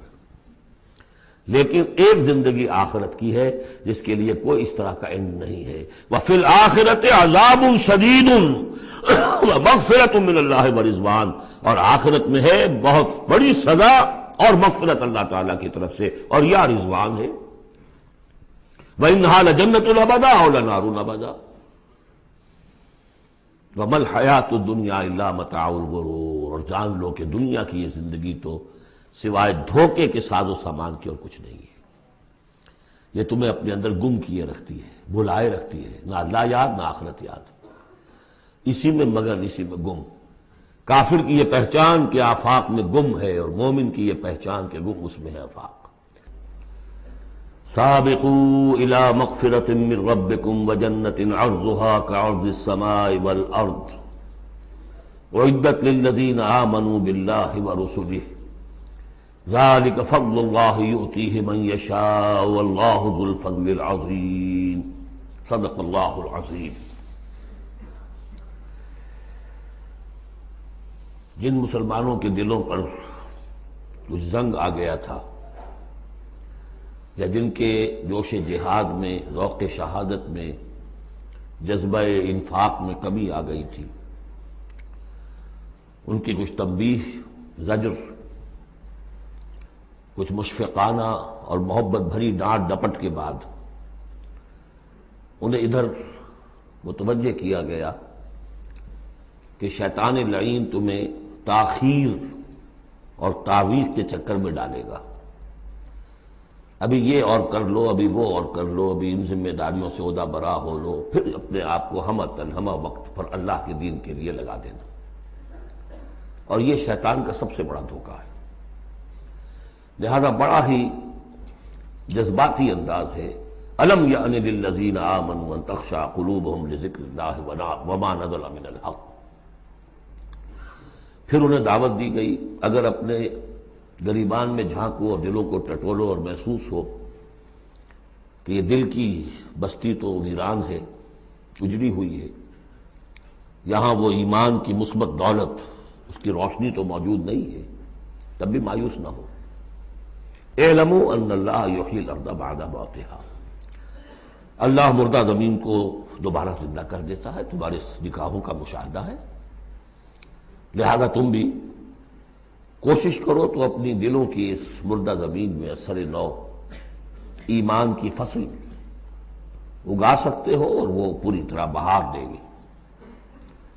لیکن جیسے تم ہل چلاتے ہو، تمہیں اپنی دل کی اس زمین میں ایک ہل چلانا ہوگا، مال کی محبت کو کھود کھود کر نکالنا ہوگا۔ اس کے لیے صدقہ غریبوں، محتاجوں پر بھی، اور اللہ کے دین کے لیے قرض حسنہ۔ اب اس میں جو سب سے بڑی رکاوٹ ہے حیات دنیاوی، اس کی حقیقت کھول دی۔ اعلموا انما الحیات الدنیا لعب ولہو وزینۃ وتفاخر بینکم وتکاثر فی الاموال والاولاد۔ عام طور پر جب قرآن مجید میں یہ دنیا کی زندگی کو لہو و لعب کہا جاتا ہے تو لہو پہلے ہوتا ہے، لعب بعد میں۔ محاورہ ہے لہو و لعب، یہاں ترتیب بدلی ہوئی ہے، اس لیے کہ یہاں عمر کے ساتھ بڑھتے ہوئے مختلف سٹیجز کی بات ہے۔ ابتدائی زندگی میں کھیل ہی کھیل ہے، اس میں کوئی لذت، جنسی لذت یا کوئی اور لذت نہیں ہوتی، کھیل ہے، بس شغل ہے، مشغولیت ہے، مصروفیت ہے۔ پھر اس میں آتا ہے وہ خطرناک دور ایڈولسنس کا، ٹین ایجرز، اب معاملہ جو ہے بگڑنا شروع ہوتا ہے، لعب کے ساتھ لہو بھی، اور پھر اسی مرحلے پر زینت اور زیبائش۔ پھر انسان اپنی پوری جوانی کو پہنچتا ہے، یہ 30 برس کی عمر کے آس پاس انسان پھر تفاخر، دوسروں سے اپنے آپ کو اوپر کرنا، نمایاں کرنا۔ اس کے بعد ذرا عمر ڈھلنے لگتی ہے تو آدمی بڑا ہی حقیقت پسند ہو جاتا ہے، واقعیت پسند، ریئلسٹک۔ اب یہ کہ مال اور دولت اور اولاد یہ ختم نہیں ہوتی یہاں تک کہ انسان قبر میں جا کر اس کو اتار دیا جائے۔ یہ بات جو ہے آخری پارے کی صورت میں آئے گی، الہاکم التکاثر حتی زرتم المقابر۔ یہ جو آخری سٹیج ہے تکاثر فی الاموال والاولاد، یہ پھر پیچھا نہیں چھوڑتی۔ چاہے کسی کے پاس اتنی دولت ہو کہ 5 نسلیں 6 نسلیں پیٹ بھر کر کھا سکتی ہیں، پھر بھی حوث حل من مزید، حل من مزید، مزید کے لیے۔ چاہے پاؤں جو ہے ظاہری طور پر بھی نظر آ رہا ہے کہ قبر کے اندر لٹکا کے بیٹھا ہوا ہے بڈھا یہ، لیکن مال کی حوث، دولت کی حوث یہ کبھی ختم نہیں ہوتی۔ الہاکم التکاثر حتی زرتم المقابر۔ اب یہ سارے حقائق واضح کرنے کے بعد اب پکارا جا رہا ہے سابقوا الی مغفرۃ من ربکم، مسابقت کرو ایک دوسرے سے، آگے نکلو، بھاگو، دوڑو، جیسے تم دنیا میں مسابقت کر رہے ہو، اس کے ہاں یہ آ گیا میرے ہاں کیوں نہ ہو، اس کے یہاں اتنا بڑا ٹی وی آ گیا، میرے ہاں کیوں نہ ہو؟ میرے بچے کیا کریں گے؟ جائیں گے وہاں دیکھیں گے، ان میں تو انفیورٹی کمپلیکس پیدا ہو جائے گا، فلاں ہو جائے گا، یہ ہو جائے گا۔ تو تم مسابقت کر رہے ہو دنیا میں کہ جستجو ہے کہ خوب سے ہے خوب تر کہاں ہے، جستجو کہ خوب سے ہے خوب تر کہاں۔ تو یہ مسابقت تمہیں دنیا میں نہیں، دین میں کرو، جنت کے حصول کے لیے کرو۔ سابقوا الی مغفرۃ من ربکم، ایک دوسرے سے آگے نکلو، مسابقت کرو، دوڑ لگاؤ۔ کس چیز کی طرف؟ اپنے رب کی مغفرت کے حصول کے لیے اور اس جنت کے حصول کے لیے۔ ارضھا کعرض السماء والارض، جس کا پھیلاؤ ہوگا جو آسمان اور زمین کا ہے۔ بعض جگہ پر سماوات بھی آیا ہے۔ میرا گمان یہ ہے واللہ عالم کہ جو پہلی جنت بنے گی، نزل جس کو کہا گیا، وہ تو اسی زمین پر ہوگی۔ لیکن پھر اب مراتب کے اعتبار سے جیسے کہا گیا کافروں کے لیے آسمان کے دروازے نہیں کھولے جائیں گے، لیکن اہل ایمان کے لیے یہ دروازے کھلیں گے۔ یہ جو ارب گیلیکسیز ہیں، اور ہر گیلیکسیز میں کتنے سولر سسٹم ہوں گے، اور کتنے سولر سسٹم میں کتنی زمینیں ہوں گی، اتنی ایسی زمین بھی تو ہوگی نا جیسی بالکل ہماری زمین ہے، ہر سولر سسٹم میں ہوگی۔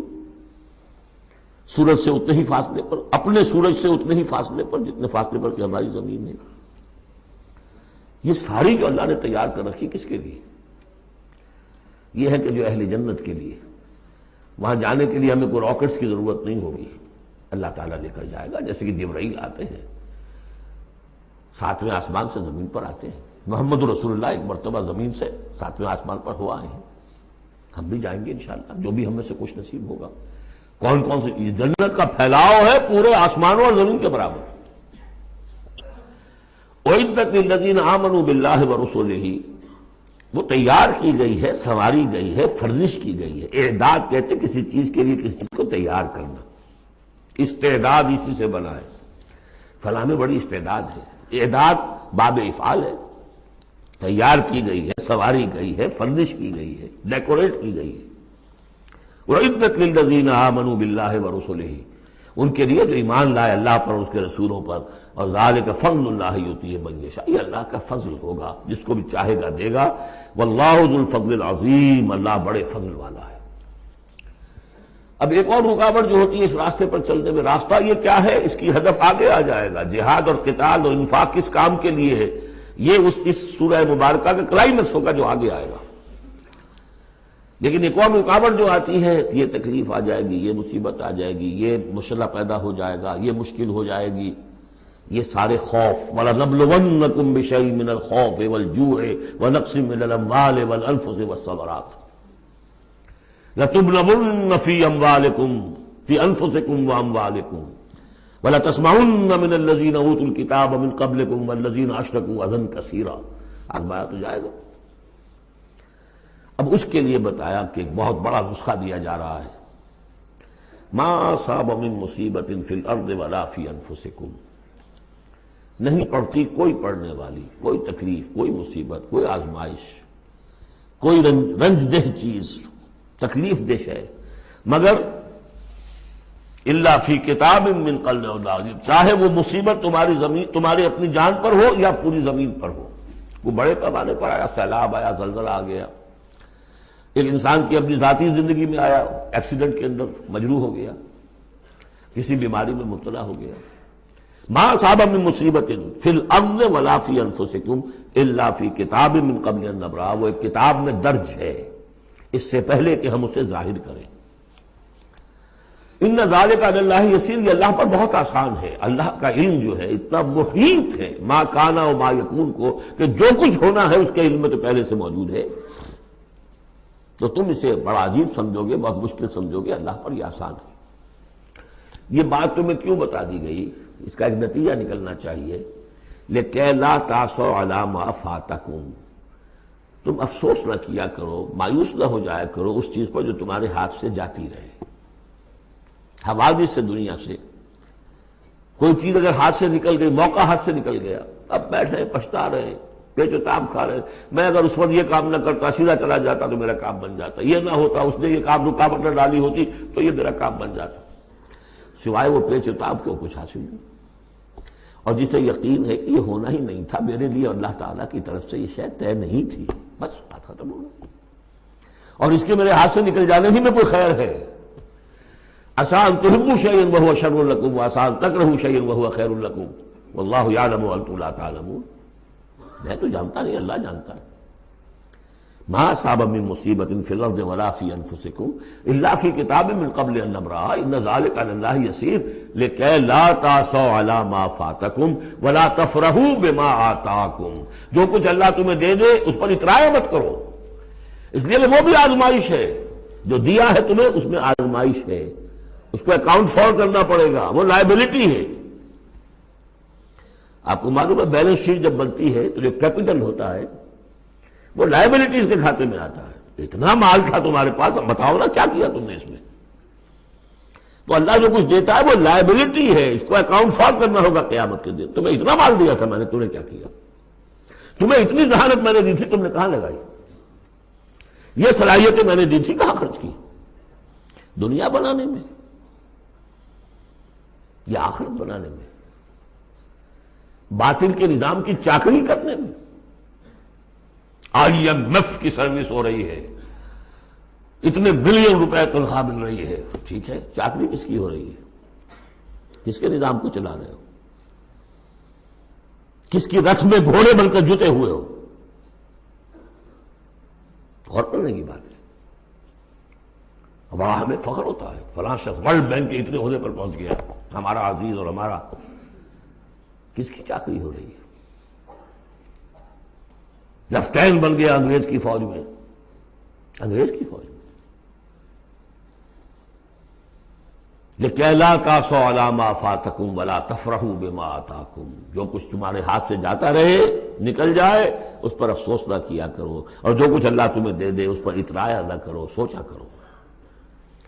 بلکہ امام احمد ابن حنبل رحمۃ اللہ علیہ کا معاملہ تو یہ ہوا تھا کہ جب وہ خلق قرآن کا مسئلہ چل رہا تھا تو جس زمانے میں کہ ان پر عتاب ہو رہا تھا حکومت کی طرف سے، جیل میں تھے، مارا جاتا تھا کہ کہو کہ قرآن مخلوق ہے، اور وہ کہنے کو تیار نہیں تھے. کہتے ہیں ایسی ایسی ماریں پڑی ہیں کہ ہاتھی کو بھی وہ مار پڑے تو وہ بلبلا اٹھے. کبھی آنکھوں میں آنسو نہیں آئے. اس کے بعد حکومت بدل گئی. اب جو نیا خلیفہ ہے اس کی رائے کچھ اور ہے. وہ اب خلق قرآن کا مسئلہ دفن ہو چکا. اب جو خلیفہ ہے اس کا ایلچی آیا ہے اشرفیوں کی کچھ تھیلیاں لے کر کے، یہ بادشاہ نے، خلیفہ نے آپ کے لیے بھیجی ہے. اب رو پڑے امام احمد بن حنبل، اے اللہ میں اس آزمائش کے قابل نہیں ہوں. یہ آزمائش بڑی سخت ہے. خطاب دے دے کر انگریزوں نے جو غداریاں کروائیں، پھر خطاب ملتے تھے نا، آنریری مجسٹریٹ بنتے تھے، لیکن کرتے کیا تھے؟ وہ اس قوم کے اندر انگریز کی اس حکومت کو چلانے اور اس کے پاؤں مضبوط کرنے اور جمانے کی جدوجہد. لِكَيْ لَا تَعْصَوْا عَلَىٰ مَا فَاتَكُمْ وَلَا تَفْرَحُوا بِمَا آتَاكُمْ وَاللَّهُ لَا يُحِبُّ كُلَّ مُخْتَالٍ فَخُورٍ. اللہ کو بالکل پسند نہیں ہے اترانے والے اور فخر کرنے والے. الَّذِينَ يَبْخَلُونَ. اور ظاہر بات ہے کہ جو مال کے اوپر اترائے گا وہ مال کو سنبھال کر رکھے گا، اسی کی بنیاد پر تو ہے اس کی اکڑ. الذین یبخلون ویامرون الناس بالبخل. جو خود بھی بخل سے کام لیتے ہیں اور لوگوں کو بھی بخل کا مشورہ دیتے ہیں کہ میاں ذرا ہاتھ روک کے رکھو، کیا کر رہے ہو؟ تم نے دونوں ہاتھ کھلے چھوڑ دیے ہیں، پتہ نہیں ہے تمہارے ہاں 4 بیٹیاں بھی ہیں، ان کے ہاتھ نیلے کرنے ہیں کہ نہیں؟ کہاں تم اللہ کے لیے اور اللہ کے دین کے لیے سب کچھ خرچ کرنے کے در پہ ہو گئے؟ وَمَن يَتَوَلَّ فَإِنَّ اللَّهَ هُوَ الْغَنِيُّ الْحَمِيدُ. اور جو کوئی رخ پھیر لے گا، منہ موڑ لے گا، تو اللہ تعالیٰ تو غنی ہے اور حمید ہے، اسے کسی کے احتیاج نہیں ہے، وہ ستودہ صفات ہے. اب آ گیا ہے کلائمیکس اس سورہ کا. یہ آج کے ہم مسلمانوں کے لیے قرآن مجید کی اہم ترین آیت ہے. دین کا کانسیپٹ ہمارا کیا ہے؟ حکومت انگریز کی ہوتی رہے، ہمیں کیا نمازیں پڑھنی، روزے رکھنے ہیں. بہت بڑے عالم نے انگریز کے دور میں کہا تھا ہمیں کوئی ایسا کام نہیں کرنا چاہیے جس سے انگریزوں کو، ہمارے حاکموں کو تشویش ہو، اس لیے کہ انہوں نے ہمیں مذہبی آزادی دی ہوئی ہے. ہمیں وہ روکتے ہی نہیں، نمازیں پڑھو، داڑیاں رکھو، روزے رکھو، حج کرو، انگریز روکتا نہیں. جس پر پھر علامہ اقبال نے پھپتی چست کی تھی کہ ملا کو جو ہے ہند میں سجدے کی اجازت، ناداں یہ سمجھتا ہے کہ اسلام ہے آزاد. اسلام کہاں آزاد ہے؟ کیا قرآن کا قانون نافذ ہے؟ وہاں تو قانون فوجداری ہند ہے، ضابطہ دیوانی ہے ہند، ضابطہ دیوانی ہے، ضابطہ فوجداری کس کا؟ انگریز کا. کس کا قانون؟ اصل میں دین کا جو تصور تھا وہ ہمارا بگڑتا بگڑتا، تنگ ہوتا ہوتا، سکڑتا سکڑتا، پرورٹ ہوتا ہوا یہاں تک آ گیا ہے کہ چند ریچولز ہیں، چند رسومات ہیں، بس وہ دین ہے. باقی جو ہو سو ہو. یہاں ذرا اس آیت کو آپ دیکھیے. ایک تو یہ کہ اس اعتبار سے اہم ترین ہے کہ ہمارے اس تصور دین کو چیلنج کرنے والی، جھنجھوڑنے والی. دوسرا یہ کہ واقعہ یہ ہے کہ میں سمجھتا ہوں کہ پوری انسانی تاریخ میں ایسی ننگی اڑیاں انقلابی عبارت کہیں آپ کو نہ مل سکے جو اس ایک آیت میں ہے. اور ڈنکے کی چوٹ دھڑلنے کے ساتھ، ناٹ چیوئنگ دی ورڈز، کھل کر بات کی. غور کیجئے کہ حرف سمجھیے. لقد ارسلنا رسلنا بالبینات، ہم نے بھیجا اپنے رسولوں کو واضح نشانیوں کے ساتھ. وانزلنا معہم الکتاب والمیزان، اور ہم نے ان کے ساتھ کتاب اتاری، میزان اتاری. یہ سب کچھ کس لیے کیا؟ لیقوم الناس بالقسط، تاکہ لوگ عدل پر قائم ہوں. یہ قرآن اس لیے اتارا کہ اس کی قرآن خوانی کی مجلسیں ہو جائیں، یا قرات کی محفلیں ہو جائیں، یا خطاطی کی نمائشیں ہو جائیں. اللہ اللہ خیر سال 40 من کا قرآن ہم نے لکھ لیا ہے سونے کے تاروں سے، بہت تیر مارا ہے. قرآن اس لیے نازل ہوا تھا، نظام کسی اور کا، قانون پہ راضی اوروں کے. مولانا ماہر القادری صاحب کا جو شعر تھا، یہ مجھ سے عقیدت کے دعوے، قانون پہ راضی اوروں کے، یوں بھی مجھے رسوا کرتے ہیں ویسے بھی رلایا جاتا ہوں. تو قرآن اس لیے تو نہیں ہے. قرآن تو آیا جو نظام لے کر آیا اسے قائم کرو، جو میزان لے کر آیا اسے نصب کرو، جو شریعت لے کر آیا اسے نافذ کرو. اگر یہ نہیں تو بابا پھر سب کہانیاں، عمرے کرتے رہو ہر سال، باقی سارا دھندا سودی کاروبار، دین دین جو ہے، بلڈنگیں بناؤ، ایش کرو، ہاں عمرہ کراؤ. گنگا نہا آیا جیسے ہندو پاک ہو گیا، ایسے عمرہ جو ہے کرائے پاک صاف ہو گیا. یہ ہے آپ کا دین، آج کا دین. غور کر لیجیے اس کو. نظام عدل و قسط. پھر ذرا نوٹ کیجیے، اب تو چونکہ ہم ترجمہ قرآن کرتے ہوئے کہاں تک، آخر تک پہنچ گئے. آل عمران میں فرمایا اللہ کیا ہے؟ قائما بالقسط. سورہ نساء میں فرمایا مسلمانوں تمہیں کس لیے ہم نے اٹھایا ہے؟ یا ایھا الذین آمنوا کونوا قوامین بالقسط شہداء للہ. عدل و انصاف کو قائم کرنے والے بن کر کھڑے ہو. سورہ مائدہ میں فرمایا یا ایھا الذین آمنوا کونوا قوامین للہ شہداء بالقسط. پھر سورہ شورى تو ابھی پڑھی ہم نے، زیادہ دور نہیں ہوئی. حضور سے کہا گیا کہ کہہ دو وَأُمِرْتُ لِأَعْدِلَ بَيْنَكُمْ، مجھے حکم ہوا ہے تمہارے مابین عدل قائم کروں. میں صرف واعظ کہنے نہیں آیا. اللہ الذی انزل الکتاب بالحق والمیزان، یہ بھی آیت سورہ شورى میں ہم پڑھ چکے ہیں. وہی کتاب اور میزان کا لفظ یہاں بھی آ گیا ہے. لقد ارسلنا رسلنا بالبینات وانزلنا معهم الکتاب والمیزان لیقوم الناس بالقسط. یہ عدل جو قرآن لے کر آیا یہ نظام عدل ہے، عدل و قسط ہے، اسے نافذ کرو. پھر وہ ہم پڑھ چکے سورہ مائدہ میں قل یا اہل الکتاب لستم علی شیء حتی تقیموا التوراۃ والانجیل وما انزل الیکم من ربکم. کہہ دیجئے نبی ان سے، اے کتاب والو تمہاری کوئی حیثیت نہیں ہے جب تک کہ تم قائم نہیں کرتے تورات کو اور انجیل کو اور جو کچھ تمہارے اوپر نازل کیا گیا تمہارے رب کی طرف سے. یاد ہوگا کہ میں نے کہا تھا یہاں لفظ قرآن رکھ کر دیکھیے. قل یا اہل القرآن لستم علی شیء حتی تقیموا القرآن وما انزل الیکم من ربکم. اے قرآن والو تمہاری کوئی حیثیت نہیں ہے. You have no face to talk to us. ہم سے دعائیں مانگ رہے ہو؟ ہم تمہاری دعائیں تمہارے منہ پر دے کر مارتے ہیں۔ تم نے وہ قرآن نافذ کیا یا اس کی تلاوت کی؟ تراویح میں سن لیا پورے رمضان میں ایک قرآن تو بڑا تیر مار دیا، کیا اس کا ایک حرف نہ سمجھاؤ؟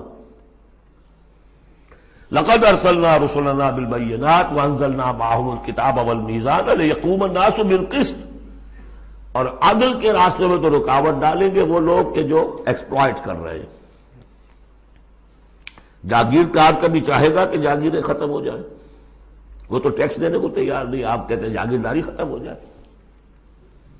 ہاں کوئی ہو سکتا ہے ایسا بھی جاگیردار شریف النفس، کوئی سرمایہ دار ایسا ہو سکتا ہے شریف النفس، لیکن شاذ ہوگا وہ، کوئی ہوگا، اکثر و بیشتر تو نہیں ہوں گے۔ ابو بکر بھی ایمان لے آئے تھے، اونچے طبقے سے تھے، عثمان بھی ایمان لے آئے تھے، اونچے طبقے سے تھے، اکثر و بیشتر تو نہیں۔ اکثر و بیشتر تو ریزنٹ کریں گے، ریزسٹ کریں گے، اسٹیٹس کو چاہیں گے، وہ چاہیں گے نظام کے اندر کوئی تبدیلی نہ آئے۔ ہمارے اس کے ساتھ مفادات وابستہ ہیں، ہمارے انٹرسٹ ہیں، ویسٹڈ انٹرسٹ، ہمیں ان سے پریولیجز ملی ہوئی ہے اس نظام سے، نظام بدلے گا تو ہم گئے۔ ایسے لوگوں کی سرکوبی کے لیے ہم نے لوہا بھی اتارا ہے۔ وَأَنزَلْنَا الْحَدِيدَ فِيهِ بَأْسٌ شَدِيدٌ، ہم نے لوہا بھی اتارا ہے۔ یہی ایک ہی آیت چل رہی ہے، دوسری آیت نہیں ہے یہ۔ اس لیے میں نے کہا تھا کہ اڑیاں ترین یہ عبارت ہے کہ انقلاب کے لیے کچھ سر کچلنے پڑتے ہیں، ورنہ نہیں انقلابات، اور اس میں کوئی ریگریٹس نہیں ہے، اس میں کوئی معذرت نہیں ہے۔ جب یہ لوگ کہتے ہیں کہ وار فار پیس، اگر یہ کہتے ہیں کہ دنیا میں ہیومن رائٹس کے لیے ہم حملہ کر رہے ہیں، کیا مطلب ہے؟ تمہارا اپنا ایک تصور ہے، عدل انسانی کا ایک تصور ہے، اس کے لیے تم طاقت بھی استعمال کر رہے ہو، لوگوں کا گھیراؤ کر رہے ہو، انہیں آئسولیٹ کر رہے ہو، سینکشنز لگا رہے ہو۔ کیوں؟ کہ تمہاری مرضی کے مطابق نظام انہوں نے کیوں نہیں بنایا؟ تو اہل ایمان کو اللہ نے ایک نظام دیا ہے، وہ اللہ کا دیا ہوا نظام ہے، عدل و قسط پر مبنی ہے۔ اس نظام کو قائم کرنے کے لیے وہ اگر طاقت بھی ہوگا تو استعمال کریں گے۔ ہاں طاقت نہیں ہے تو ٹھیک ہے، پڑے ہوئے ہیں، اس میں یہ کہ طاقت فراہم کرو، دعوت دو، لوگ جمع ہوں، اس کے لیے تن من دھن لگانے کا عہد کریں، ان کی تربیت ہو۔ محمد رسول اللہ کیا کر رہے تھے مکے میں 12 برس تک؟ وہ آپ نے طاقت تیار کی ہے، وہ طاقت جو ہے پھر کوڑا بن گیا جب تو کوڑا دے کر مارا ہے باطل کے اوپر۔ بل نقذف بالحق علی الباطل فیدمغہ، ہم باطل کے اوپر حق کو مارتے ہیں جو اس کا بھیجا نکال دیتا ہے۔ فاذا ہوا زاہق، یہی ہوا۔ لیکن اس دوران میں، اس پروسیس میں اہل ایمان کو جانیں دینی پڑیں گی، تکلیفیں جھیلنی ہوگی، گھر بار چھوڑنے ہوں گے، جان و مال کے نقصانات برداشت کرنے ہوں گے۔ یہ ہے انقلابی عمل۔ وَأَنزَلْنَا الْحَدِيدَ فِيهِ بَأْسٌ شَدِيدٌ، ہم نے اتارا لوہا، اس میں بڑی جنگ کی صلاحیت ہے، ہتھیار بنتا ہے۔ وہ منافع للناس، لوگوں کے لیے کچھ اور منفعت بھی ہے۔ اصل میں تو یہ تلوار اور نیزے اور ڈھال کے لیے ہے، باقی یہ کہ چمٹا پھگنی اور توا بھی تم نے بنا لیے، چلو کوئی بات نہیں۔ اب تو وہ چمٹا پھگنی اور توے کا دور بھی گزر گیا۔ وَلِيَعْلَمَ اللَّهُ مَن يَنصُرُهُ وَرُسُلَهُ بِالْغَيْبِ، اللہ دیکھنا چاہتا ہے کہ کون ہے اس کے وہ وفادار بندے جو لوہے کی طاقت کو ہاتھ میں لے کر اللہ کی اور اس کے رسولوں کی مدد کرتے ہیں غیب میں ہونے کے باوجود۔ دین اللہ کا ہے، اور اسے غالب کرنے کے لیے جو اللہ کے بندے میدان میں آ گئے، گویا کہ وہ اللہ کے مددگار ہیں۔ یا ایھا الذین آمنوا کونوا انصار اللہ، اگرچہ دین نافذ کرنا اور قائم کرنا فرض منصبی محمد رسول اللہ کا ہے۔ هو الذی ارسل رسولہ بالہدی ودین الحق لیظہرہ علی الدین کلہ، جو ان کے انصار بن گئے، مددگار بن گئے، وہ اللہ کے مددگار، رسول کے مددگار۔ یہ مضمون جب آئے گا ابھی نکھر کر، اور اس ایک آیت کی شرح سمجھ لیجئے کہ جو سورہ صف میں آئے گی، اس لیے کہ یہ جو آیا ہے وہ یہ جمع کا صیغہ ہے، لقد ارسلنا رسلنا بالبینات، رسولوں کو بھیجا، اور تین چیزیں دے کر بھیجا، بینات، کتاب اور میزان۔ لقد ارسلنا رسلنا بالبینات ایک، وانزلنا معهم الکتاب نمبر 2، والمیزان نمبر 3، تاکہ عدل پر قائم ہو۔ حضور کے بارے میں اب آیت آئی، هو الذی ارسل رسولہ بالہدی ودین الحق، دے دو چیزیں دے کر بھیجا، تیسری نہیں۔ کیا مطلب؟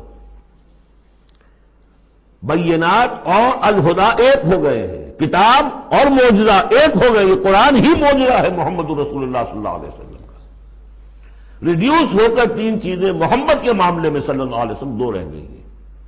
الہدا، اسی میں قانون ہے، کتاب ہے، اور یہی معجزہ ہے، محمد رسول اللہ کا معجزہ یہ ہے۔ ہاں، میزان مکمل ہو کر دین حق کی شکل اختیار کر چکی ہے، میزان عدل و قسط، اب دین حق۔ هو الذی ارسل رسولہ بالہدی ودین الحق لیظہرہ علی الدین کلہ ولو کرہ المشرکون۔ یہ سورہ صف کی مرکزی آیت ہے جو آگے آ جائے گی۔ لقد ارسلنا رسلنا بالبینات وانزلنا معهم الکتاب والمیزان لیقوم الناس بالقسط وانزلنا الحدید فیہ بأس شدید ومنافع للناس وَلِيَعْلَمَ اللَّهُ مَن يَنصُرُهُ وَرُسُلَهُ بِالْغَيْبِ إِنَّ اللَّهَ قَوِيٌّ عَزِيزٌ۔ یہ سورہ مبارکہ جو ہے ایک اعتبار سے مضمون تدریجاً ترقی کرتا ہوا کلائمیکس پر پہنچ گیا ہے، آیت نمبر 25 پر جو ہم نے پڑھ لی۔ اب ایک سمجھیے زمیمہ ہے اس میں، کبھی میں پہلے اینٹی کلائمیکس کا لفظ استعمال کرتا رہا، وہ مناسب نہیں ہے، زمیمہ ہے۔ زمیمہ کیا ہے؟ شیطان نے ایک اور چال چلی،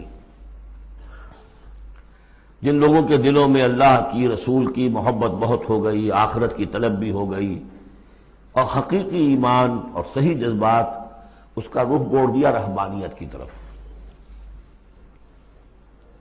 جاؤ خوب نفلیں پڑھو، خوب تپسیاں کرو، خوب عبادتیں کرو، دنیا کو چھوڑو، تاکہ دنیا میں ننگا ناچ ناچوں، اور جو اللہ کے ماننے والے وہ جا کر گپھاؤں میں اور پہاڑوں کی چوٹیوں پر اور غاروں میں جا کر تپسیاں کریں۔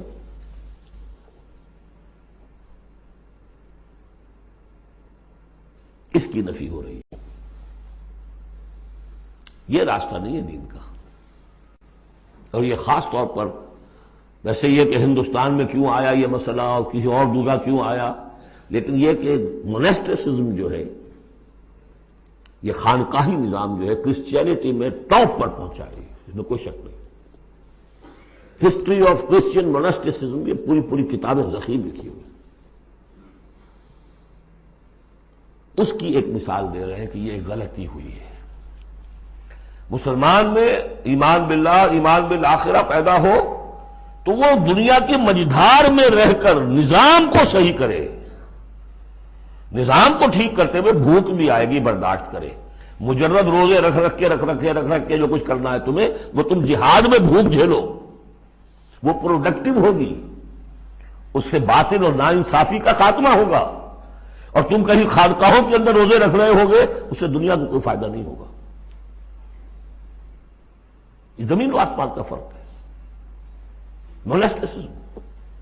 یہی وجہ ہے کہ اسلام میں بھی جب بادشاہت آ گئی، ملوکیت کا جب آ گیا تو راستہ مڑ گیا، باقی اب جاؤ چلے کھینچو، خانقاہیں آباد کرو، راج کرے گا خالصہ،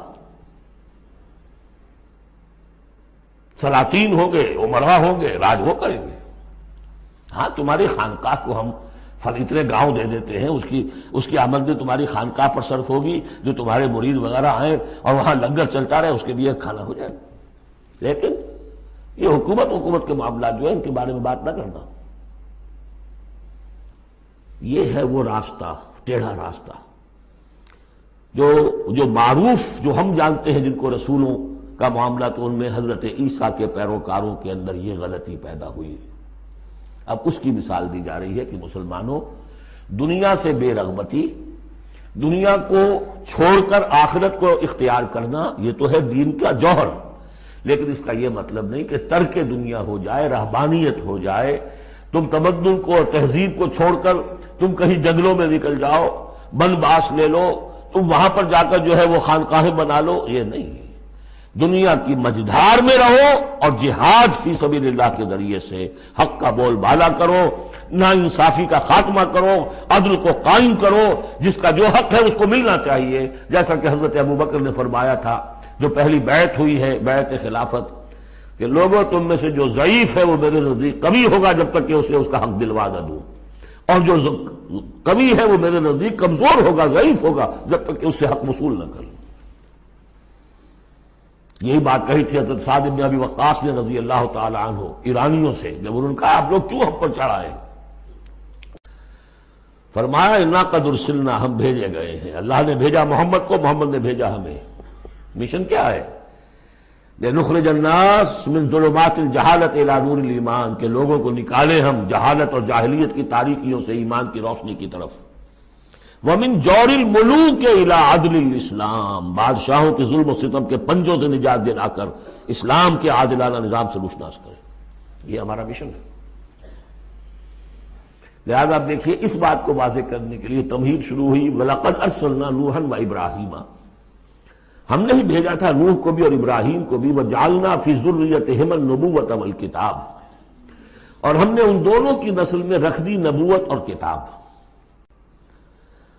حضرت نوح کی بات ظاہر بات ہے کہ ان کی نسل ہی چلی ہے، لہذا نبوت بھی ان کی نسل میں چلی. لیکن ان کی نسل حضرت سام کی نسل بھی ہے، حضرت حام کی نسل بھی ہے، حضرت یافس کی نسل بھی ہے. تو یقیناً حضرت نوح اور حضرت ابراہیم کے مابین تو انبیاء اور رسل تینوں نسلوں میں آئے، حام کی نسل میں بھی، یافس کی نسل میں بھی، سام کی نسل میں بھی. قرآن مجید میں صرف سامی رسولوں کا تذکرہ ہے. البتہ ابراہیم کے بعد پھر جو آئے ہیں وہ حضرت ابراہیم کی نسل میں آئے ہیں، اور حضرت ابراہیم چونکہ اب سے تقریباً 5000 برس قبل کے ہیں، اور ان کی اولاد کہاں کہاں تک گئی ہے یہ بالکل اپنی جگہ پر ایک تحقیق کا موضوع ہے. لیکن ہم نبی ان کے بعد آئے ہیں، ان کی نسل میں. وَلَقَدْ أَرْسَلْنَا نُوحًا وَإِبْرَاهِيمَ وَجَعَلْنَا فِي ذُرِّيَّتِهِمَا النُّبُوَّةَ وَالْكِتَابَ فَمِنْهُمْ مُهْتَدٍ وَكَثِيرٌ مِّنْهُمْ فَاسِقُونَ. اب ان کی نسل کے اندر بہت سے ہیں ہدایت یافتہ بھی ہیں، لیکن بہت سے کثیر جو ہیں وہ فاسق ہیں. یہ تمہید ہے کس بات کے لیے؟ ثُمَّ قَفَّيْنَا عَلَىٰ آثَارِهِمْ بِرُسُلِنَا وَقَفَّيْنَا بِعِیسَىٰ ابْنِ مَرْیَم. پھر ہم نے بھیجے ان کے پیچھے ان کے نقش قدم پر، آثارہم برسلنا، اپنے بہت سے رسول. وقفینا بعیسیٰ ابن مریم، اور پھر ہم نے بھیجا عیسیٰ ابن مریم کو. عیسیٰ ابن مریم کے تذکرے کے لیے یہ ساری تمہید ہے. وجعلنا فی ذریتہم وآتیناہ الانجیل، اور اسے ہم نے انجیل عطا فرمائی حضرت عیسیٰ ابن مریم کو. وجعلنا فی قلوب الذین اتبعوہ رأفۃ ورحمہ، اور ہم نے رکھ دیا، پیدا کر دیا ان لوگوں کے دل میں جنہوں نے اس کی پیروی کی بڑی نرمی اور رحمت. رافت اور رحمت، رافت کہتے ہیں اس کو کہ کسی کو تکلیف میں دیکھ کر آپ تڑپ اٹھیں، یہ رافت ہے. اور رحمت یہ ہے کہ آپ اب اس کے لیے اس تکلیف کے ازالے کے لیے کوئی کوشش کریں. گویا کہ یہ ایک جیسے کہ ہمارے ہاں وہ ریفلیکس ایکشن کا ایک سرکل ہے. ادھر کسی چیونٹی نے کاٹا، اس کا سارا تصور جو ہے یہاں پہنچ گیا دماغ میں، کسی چیز نے کاٹا، فوراً وہاں سے حکم آیا اور جو مسلز ہیں ان کو حکم ہوا اور ہاتھ جو ہم نے کھینچ لیا. انسٹنٹینیسلی یہ شے ہوتی ہے.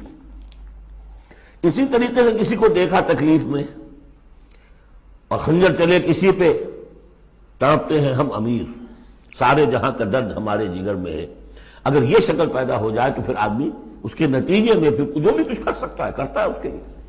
تو رافت اور رحمت یہ گویا کہ کمپلیمنٹری ہے. اللہ تعالیٰ فرما رہے کہ حضرت عیسیٰ کے جاننے والوں ماننے والوں کے دلوں میں یہ بات تو ہم نے پیدا کی ہے. خود تسلیم کر رہے ہیں وَجَعَلْنَا فِي قُلُوبِ الَّذِينَ اتَّبَعُوهُ رَأْفَةً وَرَحْمَةً. اس کی وجہ کیا ہے؟ حضرت عیسیٰ خود بہت رقیق القلب تھے، بہت نیک تھے. اس درجے ان کے اندر تھی کہ ایک چور کو دیکھا اپنی آنکھوں سے کہ چوری کر رہا ہے، اسے کہا کیا کر رہا ہے؟ چوری کر رہا ہے. اس نے کہا نہیں میں چوری تو نہیں کر رہا. اچھا بھائی میری آنکھ نے غلط دیکھا. حضرت عیسیٰ کی اپنا مزاج، ہر ایک کا اپنا مزاج ہے.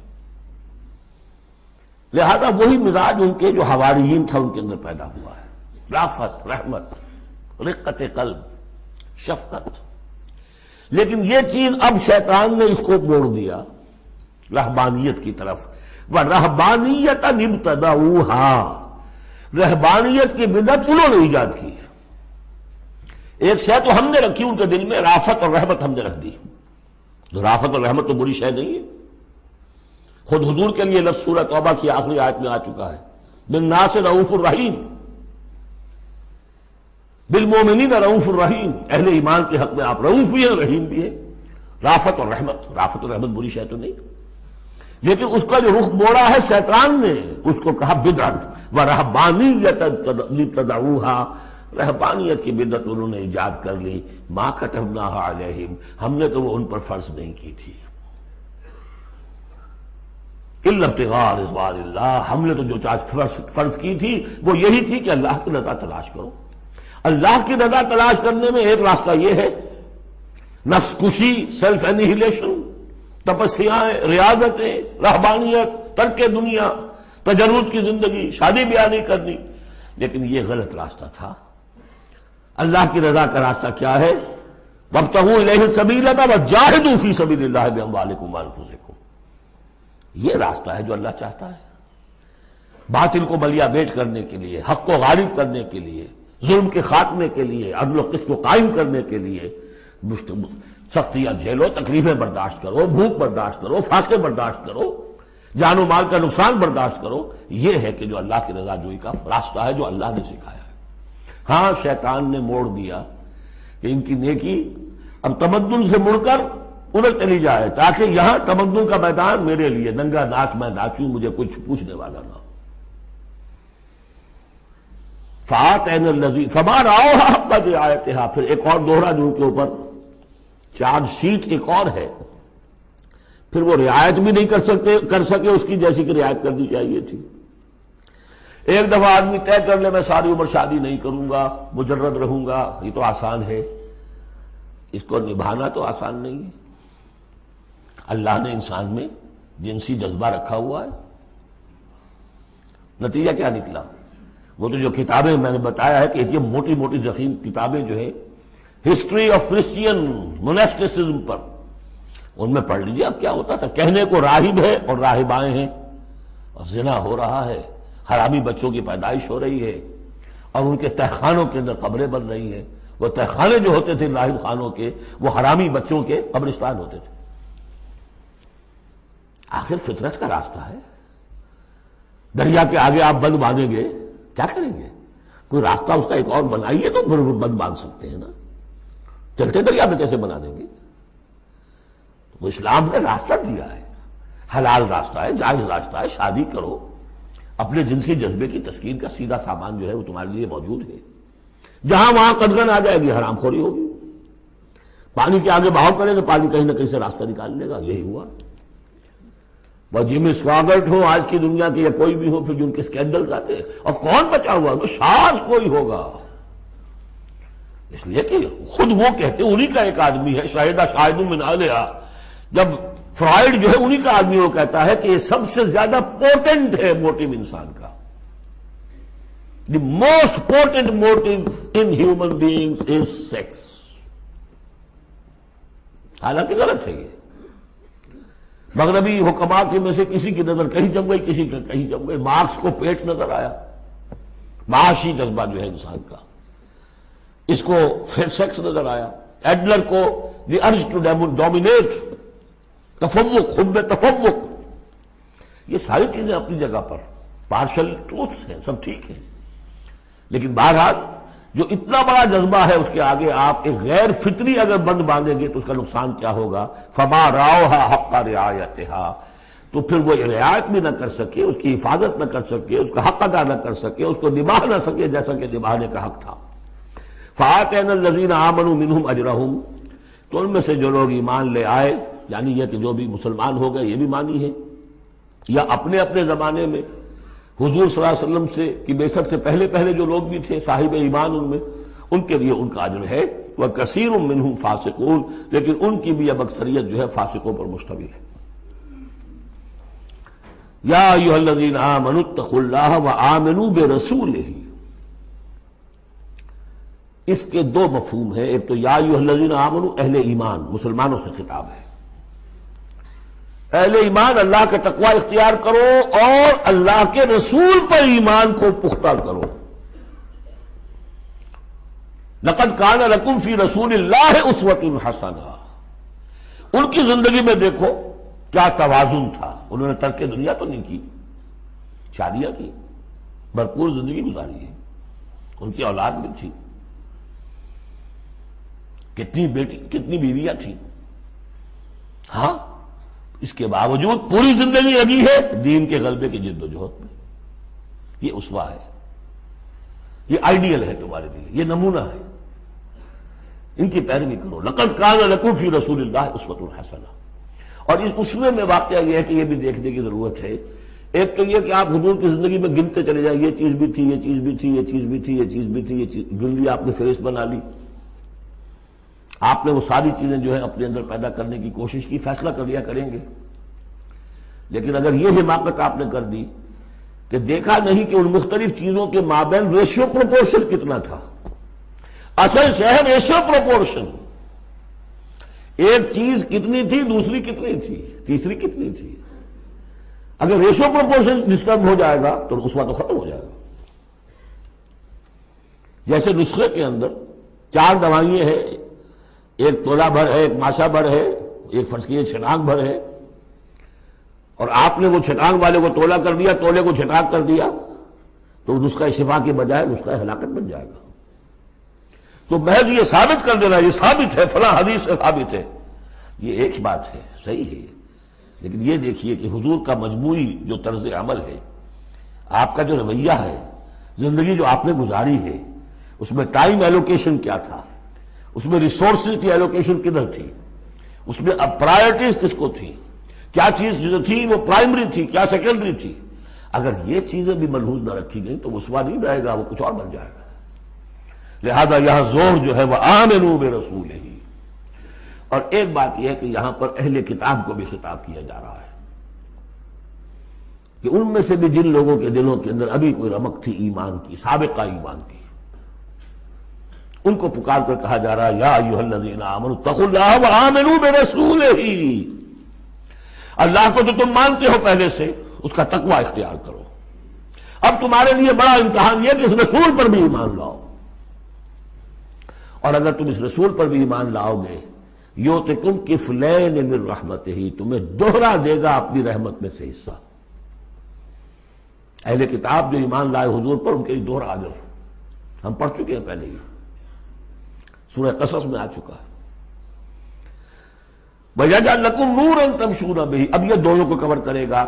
اگر تم نے رسول پر ایمان پختہ رکھا، اسی لیے جو میں زور دیتا ہوں کہ منہج انقلاب نبوی تلاش کیجئے. آپ حضور نے کیسے انقلاب برپا کیا؟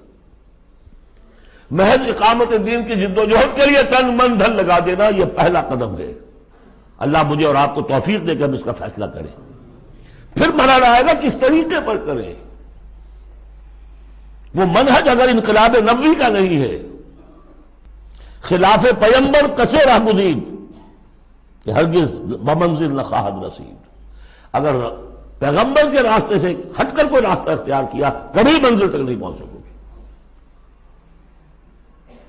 لہذا آمنوا برسولہ، جتنا یقین ہوگا کہ جائی جاست. آپ کو معلوم ہے جہاں ذرا گمان ہوتا ہے کہ یہاں تیل ہے، کروڑ ہاں ارب ہاں روپیہ جو ہے وہ وہاں پہ ڈرلنگ کے اندر، تلاش کے اندر لگا دیتے کہ نہیں. یقین ہو کہ جائی جاست. اصل شے ہے سیرت محمدی صلی اللہ علیہ وسلم، اصل شے ہے طریق محمدی صلی اللہ علیہ وسلم، منہج و منہاج محمدی صلی اللہ علیہ وسلم. وَلِكُلٍّ جَعَلْنَا مِنْكُمْ شِرْعَةً وَمِنْهَاجًا. ہم نے تم میں سے سب کے لیے علیحدہ علیحدہ شریعتیں، علیحدہ علیحدہ منہاج بنائے ہیں. منہاج محمدی کیا ہے، اس کو تلاش کرو اور اس کو اختیار کرو. یا ایھا الذین آمنوا اتقوا اللہ وآمنوا برسولہ یؤتکم کفلین من رحمتہ ویجعل لکم نورا تمشون بہ ویغفر لکم واللہ غفور رحیم. اور بخش دے گا. پھر اس راستے پر آدمی چل پڑے، رخ سیدھا کر لے، بحیثیت مجموعی زندگی صحیح رخ پر آ گئی تو خطا تو ہو جائے گی کبھی نہ کبھی، کہیں پاؤں پھسل جاتا ہے آدمی کا، اٹھتا ہے توبہ کرتا ہے۔ انما التوبۃ علی اللہ للذین آمنوا للذین یعملون السوء بجہالۃ ثم یتوبون من قریب واللہ غفور الرحیم، اللہ جو ہے وہ غفور الرحیم ہے۔ تو میں نے جو اس آیت کا مفہوم بیان کیا آپ کے سامنے کہ اس میں خطاب کا رخ جو ہے اہل کتاب کی طرف بھی ہے، اس سے اگلی آیت جو ہے بہت کھل جاتی ہے۔ لِأَلَّا يَعْلَمَ أَهْلُ الْكِتَابِ أَلَّا يَقْدِرُونَ عَلَى شَيْءٍ مِّن فَضْلِ اللَّهِ، جن کے سامنے یہ پہلو نہیں آیا اس آیت میں، انہیں یہاں کہنا پڑا کہ یہاں لِأَلَّا میں لا زائد ہے، مراد لِكَيْ لَا يَعْلَمَ۔ اگر تو وہ آیت صرف مسلمانوں سے خطاب کر رہی ہے تو انہوں نے ترجمہ کیا تاکہ اہل کتاب کو اچھی طرح معلوم ہو جائے کہ اب انہیں کوئی قدرت حاصل نہیں ہے اللہ کے فضل پر، کوئی حصہ حاصل نہیں کر سکتے اللہ کے فضل میں سے۔ میں نے جو دوسرا رخ بیان کیا ہے اس سے سمجھیے تاکہ نہ سمجھیں اہل کتاب کہ اب ان کے لیے اللہ کے فضل کے حصول کا کوئی راستہ نہیں رہا، راستہ ہے، اب بھی ہے، کھلا ہے، آؤ محمد کے قدموں میں آؤ، آؤ قرآن کی طرف آؤ۔ جیسے سورہ بنی اسرائیل میں ہم نے کہا تھا، ہم نے پڑھا تھا عسیٰ ربکم ان یرحمکم وان عدتم عدنا وجعلنا جہنم للکافرین حصیرا، اب بھی تمہارا رب تم پر رحمت کرنے کے لیے تیار ہے۔ تم تھے لاڈلے تھے، اس میں کوئی شک نہیں، اب تم راہ درگاہ ہو گئے ہو اپنے طرز عمل کی وجہ سے، اپنے کردار کی وجہ سے، لیکن اب بھی تمہارا رب تم پر رحمت فرمانے کے لیے آمادہ ہے۔ عسیٰ ربکم ان یرحمکم وان عدتم عدنا، اور اگلی آیت کیا ہے؟ ان ھذا القرآن یہدی للتی ہی اقوم، رحمت خداوندی کا شاہ درا اب یہ قرآن ہے، یہاں سے داخل ہو۔ یہاں بھی وہی فرمایا جا رہا ہے اب بھی فضل کا راستہ کھلا ہے تمہارے لیے، اللہ کا فضل جو ہے ابھی کھلا ہے، آؤ لِأَلَّا يَعْلَمَ أَهْلُ الْكِتَابِ، تاکہ نہ یہ سمجھیں اہل کتاب اللہ يقدرون علی شیء من فضل اللہ کہ اب تو فضل اللہ کے فضل میں سے ان کے لیے کچھ بھی حاصل کرنا ممکن نہیں۔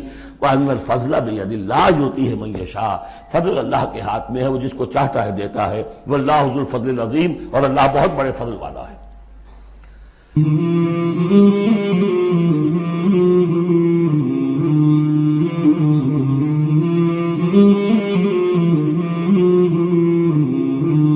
مولاي صل وسلم دائما أبدا على حبيبك خير الخلق كلهم، مولاي صل وسلم دائما أبدا على حبيبك خير الخلق كلهم، مولاي صل وسلم